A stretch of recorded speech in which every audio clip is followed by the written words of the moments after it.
ಶುಭೋದಯ, ಶುಭ ಮುಂಜಾನೆ. ದಿವ್ಯವಾದ, ನಿತ್ಯವಾದ, ಭವ್ಯವಾದ, ಅತ್ಯಂತ ಸುಂದರವಾದ, ಅತ್ಯಂತ ಪವಿತ್ರವಾದ, ಅತ್ಯಂತ ಸಮೀಪದಲ್ಲಿರುವ ನಮ್ಮ ಒಳಗೆ ಇರುವಂತಹ ಈ ಸುಂದರವಾದ ದೇವಾಲಯಕ್ಕೆ ಎಲ್ಲರಿಗೂ ಪ್ರೀತಿಯ ಆತ್ಮೀಯ ಸ್ವಾಗತ. ನನ್ನ ಗುರುವಾಗಿರುವ ಆನಂದಾಶ್ರಮದ ಪಪ್ಪ ಸ್ವಾಮಿ ರಾಮದಾಸ್ ಹಾಗೂ ನನ್ನ ತಾಯಿ ತಂದೆಯರ ಚರಣಾರವಿಂದಗಳಲ್ಲಿ ಅನಂತ ಪ್ರಣಾಮಗಳು. ನಾವು ಭಗವದ್ಗೀತೆಯ ಅತ್ಯಂತ ಸುಂದರವಾದ ಒಂದು ಅಧ್ಯಾಯ, 15ನೇ ಅಧ್ಯಾಯ ಕರ್ಮಯೋಗ, ಇದನ್ನ ತಿಳಿದುಕೊಳ್ಳುವ ಪ್ರಯತ್ನವನ್ನ ಮಾಡ್ತಾ ಇದ್ದೇವೆ. ಮೊದಲನೇದಾಗಿ ಭಗವಂತ ಇದರಲ್ಲಿ ಸಂಸಾರವನ್ನ ಅಥವಾ ಪ್ರಪಂಚವನ್ನ ಒಂದು ಅಶ್ವತ್ಥ ವೃಕ್ಷಕ್ಕೆ ಹೋಲಿಸ್ತಾನೆ. ಅಶ್ವತ್ಥ ಅಂತ ಹೇಳಿದ್ರೆ, ಶ್ವತ್ಥ ಅಂತ ಹೇಳಿದ್ರೆ ಇರುವಂತದ್ದು, ಶ್ವ ಅಂತ ಹೇಳಿದ್ರೆ ನಾಳೆ, ಥ ಅಂತ ಹೇಳಿದ್ರೆ ಇರುವಂತದ್ದು, ನಾಳೆಯೂ ಇರುವಂತದ್ದು. ನಾಳೆ ಕೇಳಿದ್ರೆ ಅದು ನಾಳೆಯೂ ಇರುವಂತದ್ದು. ಹೇಗೆ ನಾವು ಗಣೇಶನಿಗೆ ನಾಳೆ ಬಾ ಅಂತ ಹೇಳ್ತೀವಲ್ಲ, ಹಾಗೆ ನಾಳೆಯೂ ಇರುವಂತದ್ದು. ಅಶ್ವತ್ಥ ಅಂತ ಹೇಳಿದ್ರೆ ಅದರ ವಿರೋಧ, ಅಂದ್ರೆ ನಾಳೆಯೂ ಇರುತ್ತೋ ಇಲ್ವೋ ಅಂತ ಏನು ಗ್ಯಾರಂಟಿ ಇಲ್ಲ.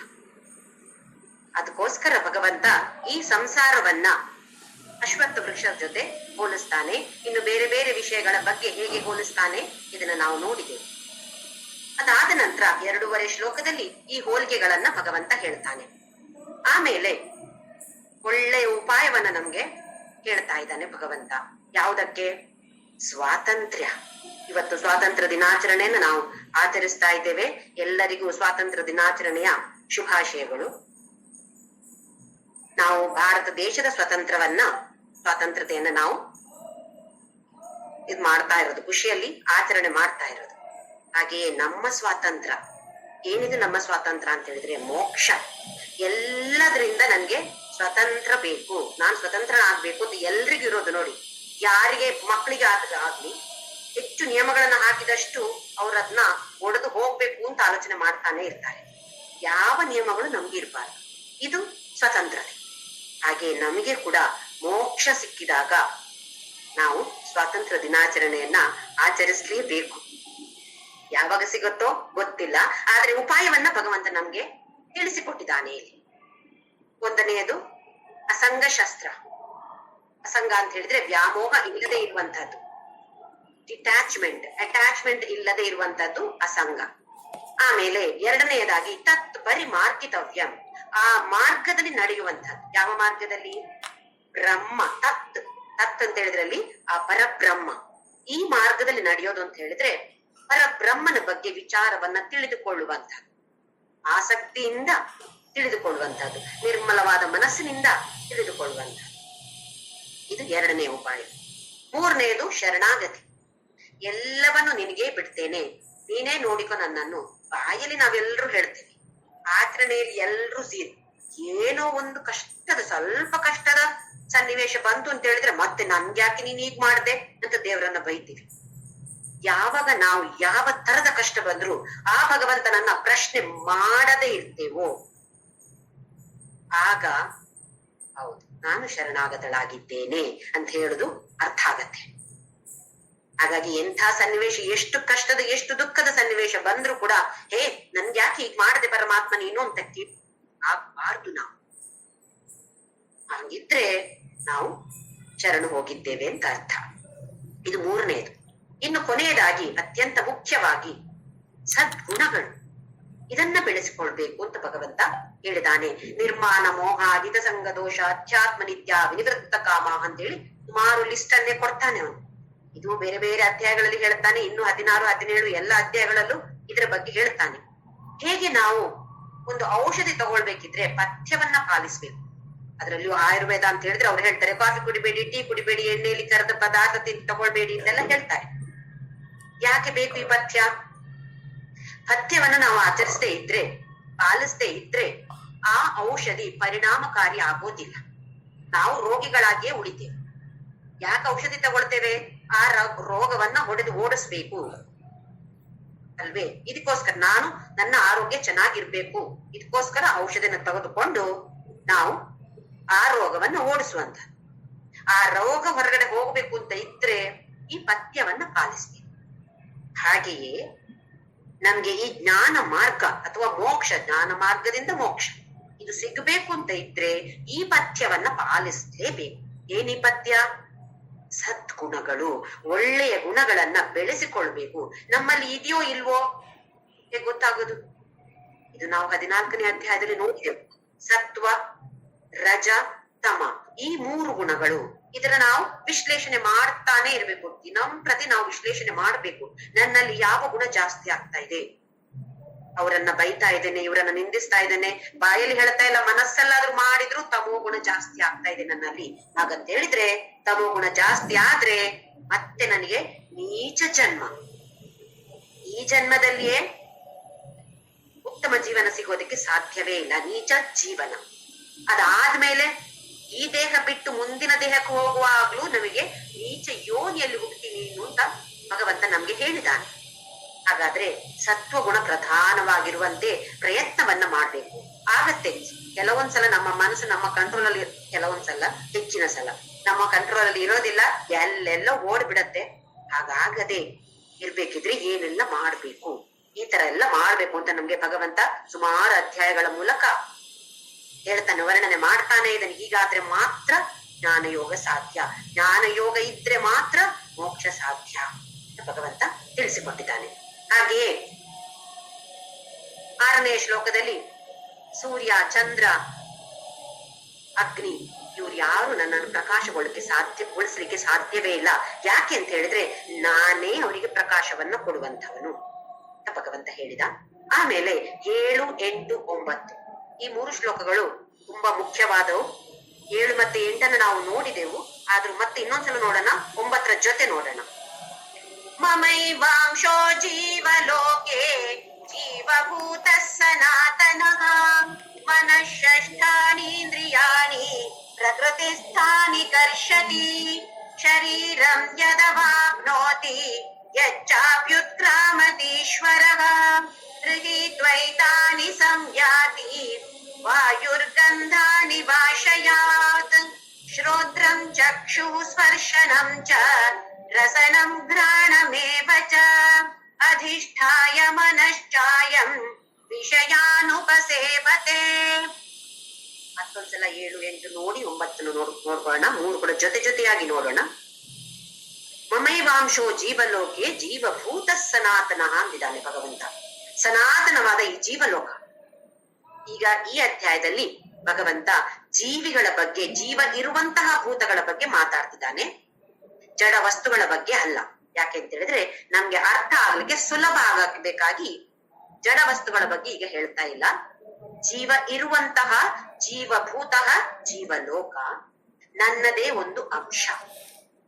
ಅಂಶ ಅಂತ ಹೇಳಿದ್ರೆ ಒಂದು ಭಾಗ ಅಂತ ಅಲ್ಲ ಇಲ್ಲಿ. ಯಾಕೆ ಅಂತ ಹೇಳಿದ್ರೆ ಆ ಪರಬ್ರಹ್ಮನನ್ನ ಭಾಗ ಮಾಡ್ಲಿಕ್ಕೆ ಸಾಧ್ಯವೇ ಇಲ್ಲ. 13ನೇ ಅಧ್ಯಾಯದಲ್ಲಿ ಈ ಪುರುಷನನ್ನು ಆಕಾಶದ ಜೊತೆ ಹೋಲಿಸಿ, ಆಕಾಶ ಅಂತ ಹೇಳಿದ್ರೆ ಮೇಲೆ ಕಾಣುವಂತಹ ನೀಲಿ ಆಕಾಶ ಅಲ್ಲ, ನಿಮ್ಮ ಮಧ್ಯದಲ್ಲಿ ಇರುವಂತಹ ಆಕಾಶ. ಆಕಾಶವನ್ನ ನಾವು ಒಂದು ಭಾಗವಾಗಿ ಮಾಡ್ಲಿಕ್ಕೆ ಸಾಧ್ಯವೇ ಇಲ್ಲ. ಹಿಡಿದು ನೋಡಿ, ಒಂದು ಭಾಗ ಆಗತ್ತಾ ನೋಡಿ. ಇದು ಒಂದು ಭಾಗ, ಇದು ಒಂದು ಭಾಗ ಅಂತ ಮಾಡ್ಲಿಕ್ಕೆ ಸಾಧ್ಯವೇ ಇಲ್ಲ ಆಕಾಶವನ್ನ. ನಾವೀಗ ಮನೆ ಕಟ್ಟಿದ್ದೇವೆ, ಮನೆಯಲ್ಲಿ ಇದು ಒಂದು ನನ್ನ ಕೋಣೆ, ಇಲ್ಲಿರುವ ಆಕಾಶ ನನ್ನದು. ಈ ಗೋಡೆ ತೆಗೆದ್ರೆ ಏನಾಗತ್ತೆ? ಮತ್ತೆ ಆ ಆಕಾಶ ಈ ಆಕಾಶ ಬೇರ್ಪಡಿಸಲಿಕ್ಕೆ ಸಾಧ್ಯ ಇಲ್ಲ, ಅದರ ಜೊತೆ ಲೀನವಾಗಿ ಹೋಗುತ್ತೆ. ಹಾಗೆಯೇ ಇಲ್ಲಿ ಕೂಡ ಈ ಪರಬ್ರಹ್ಮನನ್ನು ಭಾಗ ಮಾಡ್ಲಿಕ್ಕೆ ಸಾಧ್ಯ ಇಲ್ಲ.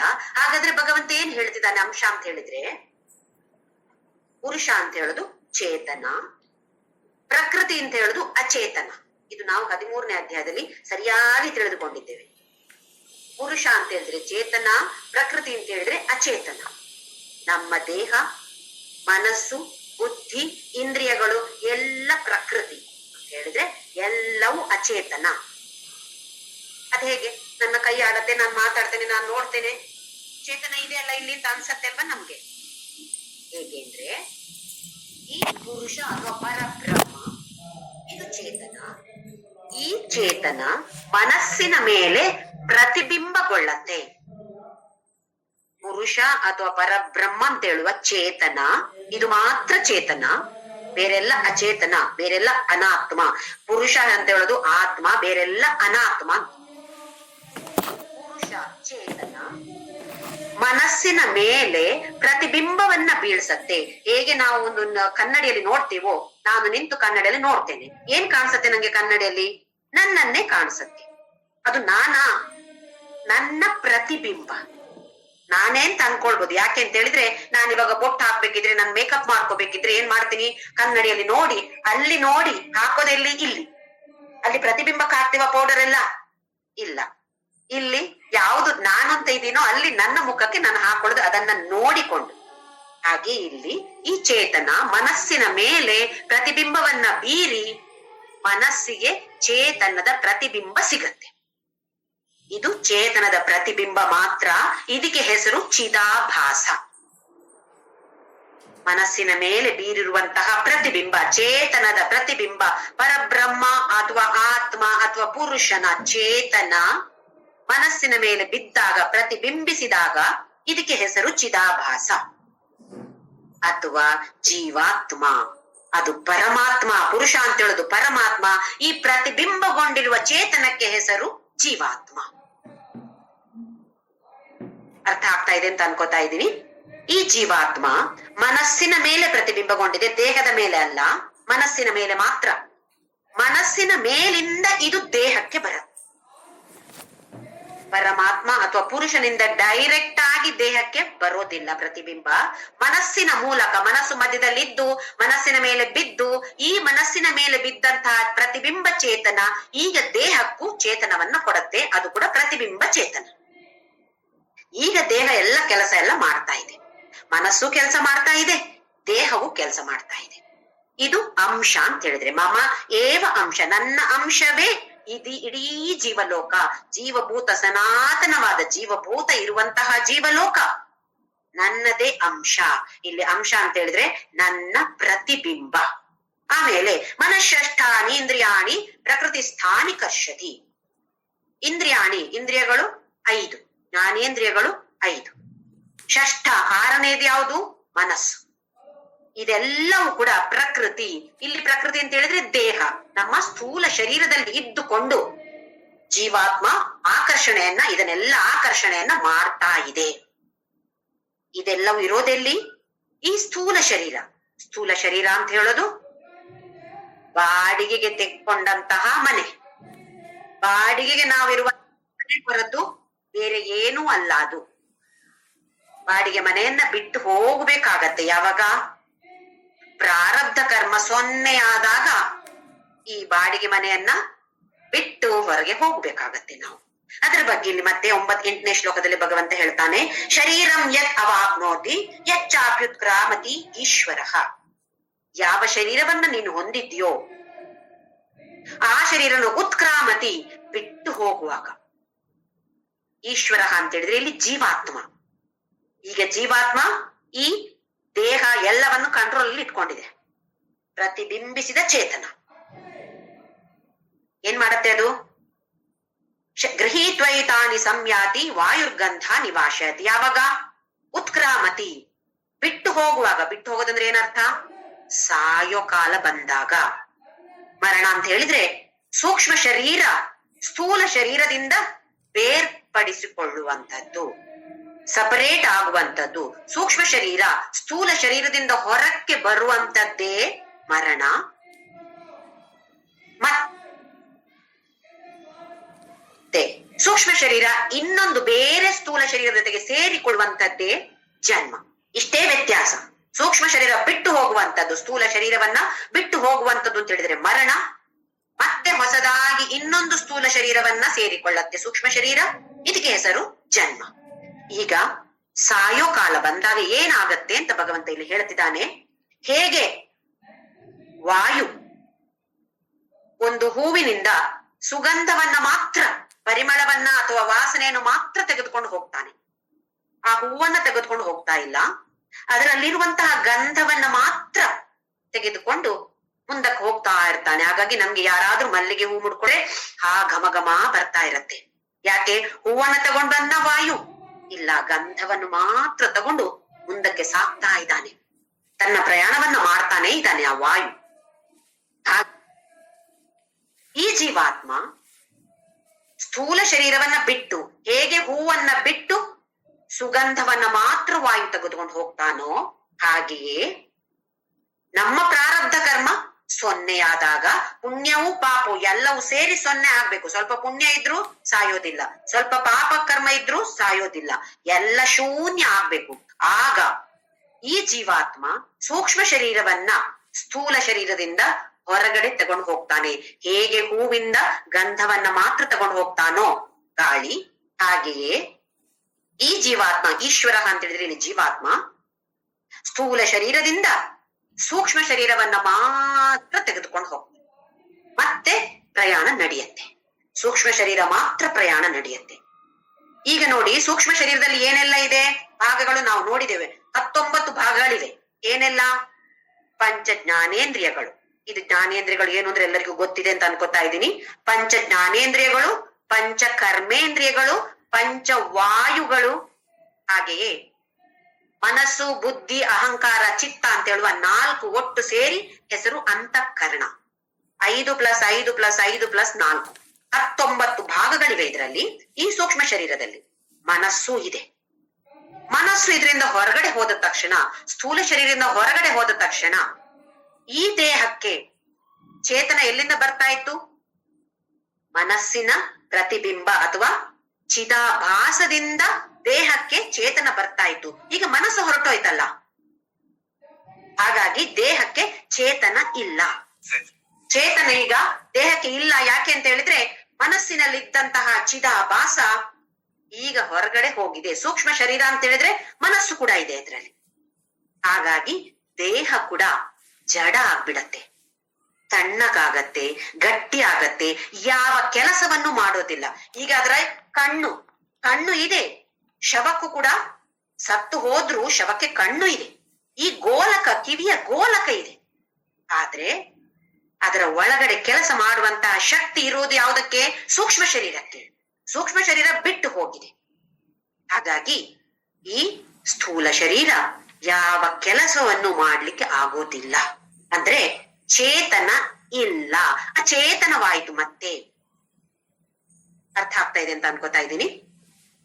ಮನಸ್ಸಿನ ಮೇಲೆ ಚಿದಾಭಾಸ, ಚೇತನದ ಪ್ರತಿಬಿಂಬ ಬಿದ್ದು ಮನಸ್ಸು ಇದನ್ನ ದೇಹಕ್ಕೆ ಕೊಡ್ತಾ ಇದ್ದಿದ್ದು ಇಷ್ಟು ಸಮಯ. ಈಗ ನಮಿಗೂ ಅಷ್ಟೇ, ಮನಸ್ಸಿನ ಮೂಲಕ ಈ ದೇಹಕ್ಕೆ ಚೇತನದ ಪ್ರತಿಬಿಂಬ ಬರ್ತಾ ಇರೋದು ಅಥವಾ ಚಿದಾಭಾಸ ಬರ್ತಾ ಇರೋದು.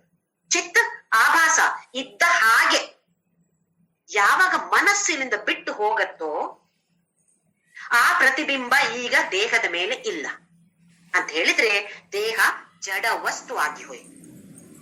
ಸೂಕ್ಷ್ಮ ಶರೀರ ಮುಂದಕ್ಕೆ ಪ್ರಯಾಣ ಮಾಡತ್ತೆ. ಈ ದೇಹವನ್ನ ನಾಶ ಮಾಡ್ಲೇಬೇಕಾಗತ್ತೆ, ಸುಡ್ಬೇಕಾಗತ್ತೆ, ಇಲ್ಲ ಭೂಮಿಯೊಳಗೆ ಹೂಳ್ಬೇಕಾಗತ್ತೆ. ಯಾವುದೋ ಒಂದು ಅವರವರ ಪದ್ಧತಿ ಪ್ರಕಾರ ಮಾಡ್ತಾರೆ. ಈ ಸೂಕ್ಷ್ಮ ಶರೀರ ಮುಂದಕ್ಕೆ ಸಾಗ್ತಾ ಇರತ್ತೆ. ಎಷ್ಟು ಸಮಯ ಮುಂದಕ್ಕೆ ಹೋಗತ್ತೆ ಇದು ನೋಡಕ್ಕೆ ಮತ್ತೆ ಹಿಂದ್ಗಡೆ ಬರೋಣ. ಇದರ ನೆಕ್ಸ್ಟ್ ಶ್ಲೋಕ ನೋಡ್ಕೊಳ್ಳೋಣ. ಶ್ರೋತ್ರಂ ಚಕ್ಷು ಸ್ಪರ್ಶನಂ ಚ ರಸನಂ ಘ್ರಾಣಮೇವ ಚ. ಶ್ರೋತ್ರ ಅಂತ ಹೇಳಿದ್ರೆ ಇಲ್ಲಿ ಕಿವಿ, ಚಕ್ಷು ಕಣ್ಣು, ಸ್ಪರ್ಶನ ಅಂದ್ರೆ ಚರ್ಮ, ರಸನ ನಾಲಿಗೆ, ಘ್ರಾಣ ಮೂಗು, ಇವೆಲ್ಲವೂ ಜ್ಞಾನೇಂದ್ರಿಯಗಳು. ಅಧಿಷ್ಠಾಯ ಮನಶ್ಚಾಯಂ ವಿಷಯಾನುಪಸೇವತೆ. ಈಗ ಸೂಕ್ಷ್ಮ ಶರೀರದಲ್ಲಿ ಈ ಜ್ಞಾನೇಂದ್ರಿಯಗಳು, ಕರ್ಮೇಂದ್ರಿಯಗಳು ಎಲ್ಲ ಇವೆ ಅಲ್ಲ, ಇದೆಲ್ಲ ಮುಂದಕ್ಕೆ ಹೋಗಿ ಇನ್ನೊಂದು ಸ್ಥೂಲ ಶರೀರವನ್ನ ಸೇರಿಕೊಳ್ಳುತ್ತೆ. ಆ ಸ್ಥೂಲ ಶರೀರದಲ್ಲಿ ನೋಡುವಂತಹ ಶಕ್ತಿ ಇನ್ನೊಂದು ಶರೀರದ ಕಣ್ಣಿನ ಗೋಲಕಕ್ಕೆ ಹೋಗಿ ಕೂತ್ಕೊಳ್ಳುತ್ತೆ. ಕೇಳುವಂತಹ ಶಕ್ತಿ ಸೂಕ್ಷ್ಮ ಶರೀರದಲ್ಲಿ ಕೇಳುವಂತಹ ಶಕ್ತಿ ಇದೆ. ಆ ಶಕ್ತಿ ಇನ್ನೊಂದು ದೇಹದ ಕಿವಿ ಅಂತ ಹೇಳುವ ಗೋಲಕದಲ್ಲಿ ಹೋಗಿ ಕೂತ್ಕೊಳ್ಳುತ್ತೆ. ಸರಿಯಾದ ಜಾಗದಲ್ಲಿ, ಎಲ್ಲೂ ಏನು ಕನ್ಫ್ಯೂಷನ್ ಇಲ್ಲ. ಹಾಗೆಯೇ ಮನಸ್ಸು ಕೂಡ ಅಧಿಷ್ಠಾಯ ಮನಶ್ಚಾಯಂ, ಮನಸ್ಸು ಕೂಡ ಹೃದಯದಲ್ಲಿ ಹೋಗಿ ಕೂತ್ಕೊಳ್ಳುತ್ತೆ. ವಿಷಯಾನ್ ಉಪಸೇವತೆ, ಮತ್ತೇನ್ ಮಾಡತ್ತೆ? ಇನ್ನೊಂದು ಹೊಸ ಶಾಪ್, ಹೊಸ ಬಿಸಿನೆಸ್ ಶುರು ಮಾಡುತ್ತೆ. ಹೊಸ ದೇಹ, ಈಗ ಹುಟ್ಟಿದಷ್ಟೇ ಮಗು, ಮತ್ತೆ ಪ್ರಪಂಚದ ವ್ಯವಹಾರ ಬಿಸಿನೆಸ್ ಶುರು ಮಾಡತ್ತೆ. ಹೊಸದಾಗಿ ಹುಟ್ಟಿದ ಮಗು ದೇಹ ಮಾತ್ರ ಹೊಸದು, ಸೂಕ್ಷ್ಮ ಶರೀರ ಹೊಸದಲ್ಲ. ಸೂಕ್ಷ್ಮ ಶರೀರ ಹಿಂದಿನ ಜನ್ಮದಿಂದ ತಗೊಂಡು ಬಂದಿರುವಂತದ್ದು. ಆ ಹಿಂದಿನ ಜನ್ಮದ ಸೂಕ್ಷ್ಮ ಶರೀರ ಅದರ ಹಿಂದಿನ ಜನ್ಮದ ಸೂಕ್ಷ್ಮ ಶರೀರದಿಂದ ತಗೊಂಡು ಬಂದಿರುವಂತಹದ್ದು. ಸ್ಥೂಲ ದೇಹ ಮಾತ್ರ ಹೊಸದು, ಸೂಕ್ಷ್ಮ ಶರೀರ ಹೊಸದಲ್ಲ. ಮಗು ಚಿಕ್ಕದು, ಈಗ ತಾನೇ ಹುಟ್ಟಿದೆ ಅಂತ ಹೇಳಿದ್ರೆ ಏನು ಗೊತ್ತಿರಲ್ಲ. ನೋಡಿ, ನಾವು ಮತ್ತೆ ಹಿಂದಕ್ಕೆ ಹೋಗಿ ಮತ್ತೆ ಬರೋಣ. ಮಮೈವಾಂಶೋ ಜೀವಲೋಕೆ, ಅಲ್ಲಿಂದ ಮತ್ತೆ ಬರೋಣ. ಚಿದಾಭಾಸ, ಮನಸ್ಸಿಗೆ ಇರುವಂತದ್ದು ಚಿದಾಭಾಸ, ಮನಸ್ಸಿನಿಂದ ದೇಹಕ್ಕೆ ಬಂತು.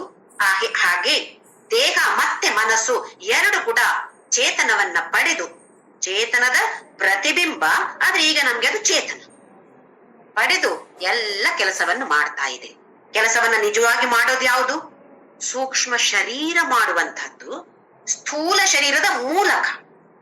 ಕರ್ಮೇಂದ್ರಿಯಗಳು, ಕೈಗಳು, ಕಾಲುಗಳು ಎಲ್ಲ ಇರುವಂತದ್ದು ಸ್ಥೂಲ ದೇಹಕ್ಕೆ. ಆದ್ರೆ ಆ ಶಕ್ತಿ ಇರುವಂತದ್ದು ಕಾಲಕ್ಕೆ ನಡಿಬೇಕು ಅಂತ ಹೇಳಿದ್ರೆ ಆ ಶಕ್ತಿ ಬೇಕು ಕಾಲಿಗೆ. ಸುಮ್ಮನೆ ಒಂದು ಅಂಗ ಇದ್ರೆ ಸಾಲದು. ಆ ಶಕ್ತಿ ಎಲ್ಲಿದೆ? ಸೂಕ್ಷ್ಮ ಶರೀರದಲ್ಲಿದೆ. ಹಾಗೆ ಈ ಇಂದ್ರಿಯಗಳು ಎಲ್ಲ, ಗೋಲಕಗಳೆಲ್ಲ ಸ್ಥೂಲ ದೇಹದಲ್ಲಿರೋದು, ಶಕ್ತಿ ಎಲ್ಲ ಸೂಕ್ಷ್ಮವಾಗಿ ಸೂಕ್ಷ್ಮ ಶರೀರದಲ್ಲಿ ಇರುವಂತಹದ್ದು. ಇದನ್ನ ಬಿಟ್ಟು ಹೋಗುದು ಅಂತ ಹೇಳಿದ್ರೆ ಮರಣ. ಸೂಕ್ಷ್ಮ ಶರೀರ ಬಿಟ್ಟು ಹೋಗುತ್ತೆ ಅಂತ ಹೇಳಿದ್ರೆ ಮರಣ. ಇದಕ್ಕೆ ಉದಾಹರಣೆ ನಾನು ಕೊಟ್ಟಿದ್ದೇನೆ. ಒಂದು ಬಲ್ಬ್, ಬಲ್ಬಿನ ಒಳಗಡೆ ಒಂದು ತಂತಿ ಇರುತ್ತೆ, ಫಿಲಮೆಂಟ್ ಅಂತ ಹೇಳ್ತೀವಿ. ನಾವು ಸ್ವಿಚ್ ಆನ್ ಮಾಡಿದಾಗ ವಿದ್ಯುತ್ ಶಕ್ತಿ ಅದರಲ್ಲಿ ಪ್ರವಹಿಸುತ್ತದೆ. ಪ್ರವಹಿಸಿದಾಗ ಈ ತಂತಿಗೆ ವಿದ್ಯುತ್ ಶಕ್ತಿ ಬಂದು ಅದು ಬೆಳಕನ್ನ ಕೊಡೋದು. ಈ ಹೊರಗಡೆ ಮೇಲ್ಮೈ ಏನ್ ಮಾಡತ್ತೆ? ಅದು ಏನು ಕೆಲಸ ಮಾಡೋದಿಲ್ಲ, ಅದು ಸುಮ್ಮನೆ ಇರುತ್ತೆ. ಆದ್ರೆ ಅದರ ಮೂಲಕ ನಮಗೆ ಬೆಳಕು ಸಿಗೋದು. ಆ ಫಿಲಮೆಂಟ್ ಬೆಳಕನ್ನ ನಿಜವಾಗಿ ಕೊಡುವಂತಹದ್ದು. ಆದ್ರೆ ನಮಗೇನ್ ಕಾಣಿಸುತ್ತೆ? ನಮಗೆ ಆ ತಂತಿ ಕಾಣಿಸೋದಿಲ್ಲ. ನಮ್ಗೆ ಕಾಣುವಂತ ಉದ್ದಕ್ಕೆ ಕಾಣುವಂತ ಟ್ಯೂಬ್ ಲೈಟ್ ಇರ್ಬೋದು, ಅಥವಾ ಹೀಗೆ ಉರುಟಾಗಿ ಕಾಣುವಂತ, ಗುಂಡಾಗಿ ಕಾಣುವಂತಹ ಬಲ್ಬ್ ಕಾಣೋದಿರ್ಬೋದು, ಹೊರಮೈ ಕಾಣೋದಿರ್ಬೋದು. ಈಗ ಆ ಫಿಲಮೆಂಟ್ ಅಥವಾ ತಂತಿ ಹಾಳಾಯ್ತು ಅಂತ ಅನ್ಕೊಳ್ಳೋಣ. ಫಿಲಮೆಂಟ್ ಹಾಳಾದ್ರೆ ಬಲ್ಬ್ ಕೆಲಸ ಮಾಡೋದಿಲ್ಲ, ಅಂದ್ರೆ ಬೆಳಕನ್ನ ಕೊಡೋದಿಲ್ಲ. ಯಾಕೆ? ವಿದ್ಯುತ್ ಶಕ್ತಿ ಆನ್ ಮಾಡಿ, ವಿದ್ಯುತ್ ಶಕ್ತಿ ಹರಿತಾ ಇದೆ. ಹೊರಗೆ ಮೇಲ್ಮೈ ಕೂಡ ಹಾಗೇ ಇದೆ, ಒಳಗೆ ಫಿಲಮೆಂಟ್ ಮಾತ್ರ ಹಾಳಾಗಿರೋದು. ಸತ್ತೋಯ್ತು ಅಂತ ಅನ್ಕೊಳ್ಳೋದು. ಅದಕ್ಕೆ ಮರಣ ಅಂತ ಹೆಸರು ಕೊಡೋಣ. ಹಾಳಾದಾಗ ಏನಾಯ್ತು? ಫಿಲಮೆಂಟ್ ಕೆಲಸ ಮಾಡದೆ ಇದ್ರೆ ಹೊರಗಿನ ಮೇಲ್ಮೈ ಇದ್ದು ಪ್ರಯೋಜನ ಇಲ್ಲ, ಬೆಳಕು ಕಾಣೋದಿಲ್ಲ. ವಿದ್ಯುತ್ ಶಕ್ತಿಯೂ ಇದೆ, ಫಿಲಮೆಂಟ್ ಕೆಲಸ ಮಾಡ್ತಾ ಇಲ್ಲ. ನಮ್ಮ ಮರಣ ಅಂದ್ರೆ ಇದುವೇ. ಸೂಕ್ಷ್ಮ ಶರೀರ ಸ್ಥೂಲ ಶರೀರದಿಂದ ಬಿಟ್ಟು ಹೋಗ್ತಾ ಇದೆ. ಸ್ಥೂಲ ಶರೀರ ಇದ್ದು ಪ್ರಯೋಜನ ಇಲ್ಲ. ಈಗ ವಿದ್ಯುತ್ ಶಕ್ತಿ ಇಲ್ವಾ? ವಿದ್ಯುತ್ ಶಕ್ತಿ ಇದೆ. ಆತ್ಮ ಪರಬ್ರಹ್ಮ ಇದೆ. ಸ್ಥೂಲ ಶರೀರ ಇದೆ, ಸೂಕ್ಷ್ಮ ಶರೀರ ಮಾತ್ರ ಬಿಟ್ಟು ಹೋಗಿರೋದು. ಇದು ಮರಣ. ಪರಬ್ರಹ್ಮ ಪುರುಷ ಎಲ್ಲ ಸರ್ವವ್ಯಾಪಿ ಅಂತ ಹೇಳಿದ್ರೆ, ಒಂದು ಶವದಲ್ಲಿ ಕೂಡ ಸರ್ವವ್ಯಾಪಿಯಾಗಿದ್ದಾನೆ ಅಂತ ಹೇಳಿದ್ರೆ, ಶವದಲ್ಲಿ ಕೂಡ ಖಂಡಿತವಾಗಿಯೂ ಇದ್ದಾನೆ ಆ ಪರಬ್ರಹ್ಮ. ಹಾಗಾದ್ರೆ ಯಾಕೆ ಕೆಲಸ ಮಾಡ್ತಾ ಇಲ್ಲ? ಸೂಕ್ಷ್ಮ ಶರೀರ ಇಲ್ವೇ? ಸೂಕ್ಷ್ಮ ಶರೀರ ಇದ್ದಾಗ ಮಾತ್ರ ಈ ಕೆಲಸ ನಡೆಯೋದು. ಇಲ್ಲದೆ ಇದ್ರೆ ಒಂದು ಜಡ ವಸ್ತುವಲ್ಲಿಯೂ ಇದ್ದಾನೆ ಪರಬ್ರಹ್ಮ, ಕುರ್ಚಿಯಲ್ಲೂ ಇದ್ದಾನೆ. ಕುರ್ಚಿಯನ್ನು ಆ ಕಡೆ ಈ ಕಡೆ ಡ್ಯಾನ್ಸ್ ಮಾಡತ್ತಾ? ಅದಕ್ಕೆ ಆ ಚೇತನ ಇಲ್ವೇ? ಅದು ಜಡ ವಸ್ತು. ಪರಬ್ರಹ್ಮ ಇಲ್ವಾ? ಇದ್ದಾನೆ. ಹಾಗೆಯೇ ನಮ್ಮ ಮರಣ ಅಂತ ಹೇಳಿದ್ರೆ ಪರಬ್ರಹ್ಮ ಇಲ್ಲ ಅಂತ ಅಲ್ಲ, ಪರಬ್ರಹ್ಮ ಇದ್ದಾನೆ. ಸ್ಥೂಲ ಶರೀರವೂ ಇದೆ, ಸೂಕ್ಷ್ಮ ಶರೀರ ಮಾತ್ರ ಅಲ್ಲಿಂದ ಬಿಟ್ಟು ಹೋಗಿದೆ. ಹಾಗಾಗಿ ಈ ದೇಹ ಅಂತ ಹೇಳೋದು ಮತ್ತೆ ಜಡ ಆಗಿ ಬಿಡತ್ತೆ. ಇದನ್ನ ಮತ್ತೆ ಯಾವುದೋ ಒಂದು ರೀತಿಯಲ್ಲಿ ನಾಶ ಮಾಡ್ಲೇಬೇಕು, ಇಲ್ಲದೆ ಇದ್ರೆ ಕೊಳತು ನಾರಿ ಹೋಗುತ್ತೆ. ಇದು ನಮ್ಮ ಮರಣದ ಬಗ್ಗೆ ವಿಚಾರ. ಈಗ ಸತ್ತು ಹೋಗಿ ಆಯ್ತು, ಸೂಕ್ಷ್ಮ ಶರೀರದಿಂದ ಹೊರಟು ಹೋಯ್ತು. ಹೊರಟು ಹೋಗುವಾಗ ಹೇಗೆ ನಾವು ಒಂದು ಮನೆಯಿಂದ ಇನ್ನೊಂದು ಮನೆಗೆ ಶಿಫ್ಟ್ ಆಗ್ತಾ ಇದ್ದೇವೆ ಅಂತ ಅನ್ಕೊಳ್ಳೋಣ. ಈ ಮನೆಯಿಂದ ಆ ಮನೆಗೆ ಹೋಗ್ತಾ ಇದ್ದೇವೆ, ಅಥವಾ ನಮ್ಗೆ ಟ್ರಾನ್ಸ್ಫರ್ ಆಯ್ತು, ಈ ಊರಿಂದ ಇನ್ನೊಂದು ಊರಿಗೆ ಹೋಗ್ತಾ ಇದ್ದೇವೆ. ಏನ್ ಮಾಡ್ತೇವೆ? ನಮ್ಮ ಸಾಮಾನೆಲ್ಲ ನಮ್ಗೆ ಬೇಕು ತಾನೆ, ನಾವು ಅದನ್ನೆಲ್ಲ ಪ್ಯಾಕ್ ಮಾಡಿಕೊಳ್ಬೇಕು. ಹೇಗೇಗೋ ಪ್ಯಾಕ್ ಮಾಡಿದ್ರೆ ಮತ್ತೆ ಅಲ್ಲಿ ಹೋಗಿ ಕಷ್ಟ ಆಗತ್ತೆ. ಅದಕ್ಕೆ ಏನ್ ಮಾಡ್ತೇವೆ? ಅಡಿಗೆ ಮನೆಯ ಸಾಮಾನೆಲ್ಲ ಒಂದು ಕಾರ್ಟನ್ ಅಥವಾ ಒಂದು ಕಾರ್ಡ್ಬೋರ್ಡ್ ಬಾಕ್ಸ್ ಅಲ್ಲಿ ಹಾಕಿ ಅದ್ರ ಮೇಲ್ಗಡೆ ಅದು ಕಿಚನ್ ಐಟಮ್ಸ್ ಅಂತ ನಾವು ಬರ್ಕೊಳ್ತೀವಿ. ಯಾಕೆ? ಅದು ಗೊತ್ತಾಗ್ಬೇಕಲ್ಲ, ಮತ್ತೆ ಅಲ್ಲಿಗೆ ಹೋದ್ಮೇಲೆ ನಮ್ಗೆ ಅಲ್ಲಿ ಕಷ್ಟ ಆಗ್ಬಾರ್ದು. ಇದು ಎಲ್ಲಿದಪ್ಪ ಸಾಮಾನು ಅಂತ ಆಗ್ಬಾರ್ದು. ಈ ಅಡಿಗೆ ಮನೆಯ ಬಾಕ್ಸ್ ಅನ್ನ ತಗೊಂಡೋಗಿ ಮತ್ತೆ ಅಡಿಗೆ ಮನೆಯಲ್ಲಿ, ಹೊಸ ಮನೆಯಲ್ಲಿ ಅಡಿಗೆ ಮನೆಯಲ್ಲೇ ಇಡೋದು. ಬೆಡ್ರೂಮಿನ ಸಾಮಾನುಗಳು ಬೆಡ್ರೂಮಿಗೆ ಹೋಗೋದು, ಬಾತ್ರೂಮಿನ ಸಾಮಾನು ಬಾತ್ರೂಮಿಗೆ ಹೋಗೋದು. ಹೇಗೆ? ಬಾಕ್ಸ್ ಎಲ್ಲ ಬರೆದಿಟ್ಕೊಳ್ಳೋದು. ಆಗ ಕೆಲಸ ಸುಲಭ ಆಗತ್ತೆ. ಪ್ಯಾಕ್ ಮಾಡಿ ಅಲ್ಲಿ ಹೋಗಿ ಮತ್ತೆ ಅನ್ಪ್ಯಾಕ್ ಮಾಡ್ಬೇಕು ತಾನೆ, ಮತ್ತೆ ಎಲ್ಲ ಸೆಟ್ ಮಾಡ್ಬೇಕು ತಾನೆ, ಸುಲಭ ಆಗತ್ತೆ ಅಂತೇಳಿ ಹಾಗೆ ಎಲ್ಲ ಬೇರೆ ಬೇರೆ ಬೇರೆ ಬೇರೆ ಪ್ಯಾಕ್ ಮಾಡ್ತೇವೆ. ಹಾಗೆಯೇ ಸೂಕ್ಷ್ಮ ಶರೀರ ಇಲ್ಲಿಂದ ಬಿಟ್ಟು ಹೋಗಿ ಇನ್ನೊಂದು ಸ್ಥೂಲ ಶರೀರವನ್ನ ಸೇರಿಕೊಳ್ಳತ್ತೆ. ಬೇರೆ ಸ್ಥೂಲ ಶರೀರ. ಯಾವ ತರದ ಸ್ಥೂಲ ಶರೀರವನ್ನ ಸೇರಿಕೊಳ್ಳತ್ತೆ? ಯಾವ ತರದ್ದು ಅಂತ ಹೇಳಿ ಯಾವುದು ನಿರ್ಧಾರ ಮಾಡೋದು? ನಾವು ಇಲ್ಲಿ ದೊಡ್ಡ ಸ್ಟೋರ್ ಮಾಡಿದ್ದೇವಲ್ಲ, ವಾಸನೆಗಳು, ಸಂಸ್ಕಾರಗಳು, ಪಾಪ ಪುಣ್ಯ ಕರ್ಮ ಫಲಗಳನ್ನ ಇಲ್ಲಿ ತಗೊಂಡು ಹೋಗ್ತಾ ಇದ್ದೇವೆ. ಅದು ನಿರ್ಧಾರ ಮಾಡತ್ತೆ ಎಲ್ಲಿ ಹುಟ್ಟಬೇಕು, ಯಾರು ತಾಯಿ ತಂದೆ ನನ್ಗೆ, ಯಾವ ತರದ ನನ್ಗೆ ವಾತಾವರಣ ಸಿಗತ್ತೆ, ಇದೆಲ್ಲವನ್ನು ನಿರ್ಧಾರ ಮಾಡೋದು ಆ ಪರಮಾತ್ಮ ಅಲ್ಲ, ಯಾರೋ ಅವರಿಂದಾಗಿ ಇವರಿಂದಾಗಿ ಅಲ್ಲ, ನಾವು ನಾವೇ ನಿರ್ಧಾರ ಮಾಡುವಂಥದ್ದು. ನಮ್ಮ ವಾಸನೆಗಳೇ ಈ ನಿರ್ಧಾರವನ್ನ ಮಾಡುವಂಥದ್ದು. ಎಷ್ಟು ಸಮಯದ ನಂತರ ಹುಟ್ಟುತ್ತೇವೆ ಅದು ಗೊತ್ತಿಲ್ಲ. ಎಷ್ಟೋ ವರ್ಷಗಳ ಕಾಲ ಇರ್ಬೋದು. ಅಲ್ಲಿ ಇಲ್ಲಿ ಸ್ವರ್ಗಲೋಕ, ಚಂದ್ರಲೋಕ, ಸೂರ್ಯಲೋಕದಲ್ಲಿ ಇರ್ಬೋದು, ಇಲ್ಲ ಎಲ್ಲೋ ಪಾತಾಳ ಲೋಕದಲ್ಲಿ ಇರ್ಬೋದು, ಅತಲ ವಿತಲ ಸುತಲ ಅಂತೇಳಿ ನೀಚ ಜನ್ಮದಲ್ಲಿಯೂ ನೀಚ ಯೋನಿಯಲ್ಲೂ ಹುಟ್ಟಬಹುದು. ಏನು ಗ್ಯಾರಂಟಿ ಇಲ್ಲ. ಈ ಸಲ ಮನುಷ್ಯನಾಗಿ ಹುಟ್ಟಿದ್ದೇನೆ, ಇನ್ನೊಂದ್ಸಲ ಕೂಡ ಮನುಷ್ಯನಾಗಿ ಹುಟ್ಟುತ್ತೇನೆ ಅಂತ ಯಾವ ಗ್ಯಾರಂಟಿಯೂ ಇಲ್ಲ. ನಮ್ಮ ವಾಸನೆಗಳು ನಮ್ಮ ಮುಂದಿನ ಜೀವನವನ್ನ, ನಮ್ಮ ಮುಂದಿನ ಜನ್ಮವನ್ನ ಕೂಡ ನಿರ್ಧಾರ ಮಾಡುವಂತದ್ದು. ಯಾವಾಗ ಅಂತ ಹೇಳಿದ್ರೆ ಅದು ಗೊತ್ತಿಲ್ಲ. ಒಬ್ಬೊಬ್ಬರಿಗೆ ಒಂದೊಂದ್ ತರ ಇರ್ಬೋದು. ಅದಕ್ಕೋಸ್ಕರ ನಾವು ಈ ಶ್ರಾದ್ದ ಅತಿಥಿ ಕರ್ಮಗಳನ್ನ ಮಾಡಿದಾಗ 3 ಪಿಂಡಗಳನ್ನ ಹಾಕ್ತೇವೆ. ತಂದೆಯ ತಂದೆ ಅಂದ್ರೆ ಅಜ್ಜ, ಅಜ್ಜನ ತಂದೆ ಅಥವಾ ಮುತ್ತಜ್ಜ. ಯಾಕೆ? ಎಲ್ಲಿಯಾದ್ರೂ ಅವರು ಇನ್ನೊಂದು ಜನ್ಮ ತಾಳದೆ ಇದ್ರೆ, ಪಿತೃಲೋಕದಲ್ಲಿ ಇನ್ನೂ ಇದ್ರೆ ಅವರಿಗೆ ಈ ಆಹಾರ ಸಿಗ್ಲಿ ಅಂತ ಹೇಳುವ ಭಾವನೆಯಿಂದ. ಇದು ನಮ್ಮ ಸನಾತನ ಧರ್ಮದ ಒಂದು ಪದ್ಧತಿ. ಸಿಕ್ಕಿದ್ರೆ ಪರವಾಗಿಲ್ಲ, ಸಿಕ್ಕದೆ ಇದ್ರೆ, ಇನ್ನೊಂದು ಜನ್ಮ ತಾಳದೆ ಇದ್ರೆ ಇದು ಸಿಗ್ಲಿ ಅಂತ ಹೇಳುವ ಭಾವನೆ ಎಷ್ಟು ಶ್ರೇಷ್ಠವಾದ ಭಾವನೆ ನೋಡಿ. ಸತ್ತು ಹೋದವರನ್ನ ಕಡೆ ನಾವು ಮರ್ತು ಹೋಗೋದಿಲ್ಲ. ಅವರಿಗೂ ಅನ್ನವನ್ನ ಆಹಾರವನ್ನ ಕೊಡುವಂತಹ ಒಂದು ಪದ್ಧತಿ ಅತ್ಯಂತ ಶ್ರೇಷ್ಠವಾದ್ದು ನಮ್ಮ ಸನಾತನ ಧರ್ಮ. ಸರಿ, ಅದನ್ನ ನಿರ್ಧಾರ ಮಾಡುವಂಥದ್ದು ನಮ್ಮ ವಾಸನೆಗಳು. ಒಳ್ಳೆಯ ವಾಸನೆಗಳನ್ನ ತಗೊಂಡು ಹೋಗಿದ್ರೆ ಒಳ್ಳೆಯ ಸುಸಂಸ್ಕೃತವಾದ ಮನೆತನದಲ್ಲಿ ಹುಟ್ಟುತ್ತೇವೆ. ವಾತಾವರಣ ಹೇಗಿರುತ್ತೆ? ಅಧ್ಯಾತ್ಮ ಪಥದಲ್ಲಿ ಮುಂದಕ್ಕೆ ತೆಗೆದುಕೊಂಡು ಹೋಗುವಂತಹ ವಾತಾವರಣ. ಇಲ್ಲ ಪಾಪಕರ್ಮಗಳನ್ನ ಮಾಡಿದ್ದೇವೆ ಅಂತ ಹೇಳಿದ್ರೆ ಮನುಷ್ಯ ಜನ್ಮದಲ್ಲಿ ಹುಟ್ಟದೇ ಇರ್ಬೋದು, ಹುಟ್ಟಿದ್ರು ಒಳ್ಳೆಯ ವಾತಾವರಣ ಸಿಗೋದಿಲ್ಲ, ಒಳ್ಳೆಯ ತಂದೆ ತಾಯಿ ಸಿಗೋದಿಲ್ಲ. ಯಾವತ್ತು ನೋಡಿದ್ರು ಬೈಗಳು. ಇನ್ನು ಅವಾಚ್ಯ ಶಬ್ದಗಳಿಂದ ಬೈಯೋರು ಮನೆಯವರು ಮಾತ್ರ ಅಲ್ಲ, ಎಲ್ಲರೂ ಬೈಯುವಂತವರೇ ಆಗಿರಬಹುದು. ಅಥವಾ ಅಧ್ಯಾತ್ಮ ಪಥದಲ್ಲಿ ಮುಂದಕ್ಕೆ ಹೋಗುವಂತಹ ವಾತಾವರಣ ಸಿಗದೆ ಇಲ್ಲ. ಇನ್ನು ಪ್ರಾಣಿಗಳಾಗಿ ಹುಟ್ಟಬಹುದು, ಸಸ್ಯಗಳಾಗಿ ಹುಟ್ಟಬಹುದು. ಈಗ ನಾವು ಇಲ್ಲಿ ಪರಮಾತ್ಮ ಏನ್ ಹೇಳ್ತಿದ್ದಾನೆ ಅಂತ ಹೇಳಿದ್ರೆ ಮನುಷ್ಯ ಜನ್ಮದ ಬಗ್ಗೆ ಮಾತಾಡ್ತಿದ್ದಾನೆ. ಒಳ್ಳೆ ಪುಣ್ಯಗಳನ್ನು ಮಾಡಿದ್ದೇವೆ, ಮತ್ತೆ ಮನುಷ್ಯ ಜನ್ಮ ಸಿಗ್ತಾ ಇದೆ ಅಂತ ಅನ್ಕೊಳ್ಳೋಣ. ಇನ್ನೊಂದು ದೇಹದಲ್ಲಿ ಹೋಗಿ ಸೇರಿಕೊಂಡಾಗ ಈ ಸೂಕ್ಷ್ಮ ಶರೀರ ಹೇಗೆ ನಾವು ಟ್ರಾನ್ಸ್ಫರ್ ಆಗಿ ಹೋದಾಗ ಬಾಕ್ಸ್ ಗಳನ್ನ ಅಡಿಗೆ ಮನೆಯ ಬಾಕ್ಸ್ ಅಡಿಗೆ ಮನೆಗೆ ಹೋಗುತ್ತೆ, ಬೆಡ್ರೂಮಿನ ಬಾಕ್ಸ್ ಬೆಡ್ರೂಮಿಗೆ ಹೋಗುತ್ತೆ. ಹಾಗೆಯೇ ಕಾಣುವಂತಹ ಶಕ್ತಿಯನ್ನ ಕಣ್ಣಿನ ಗೋಲಕಕ್ಕೆ ಕಳಿಸ್ತಾನೆ, ಕೂರತ್ತೆ.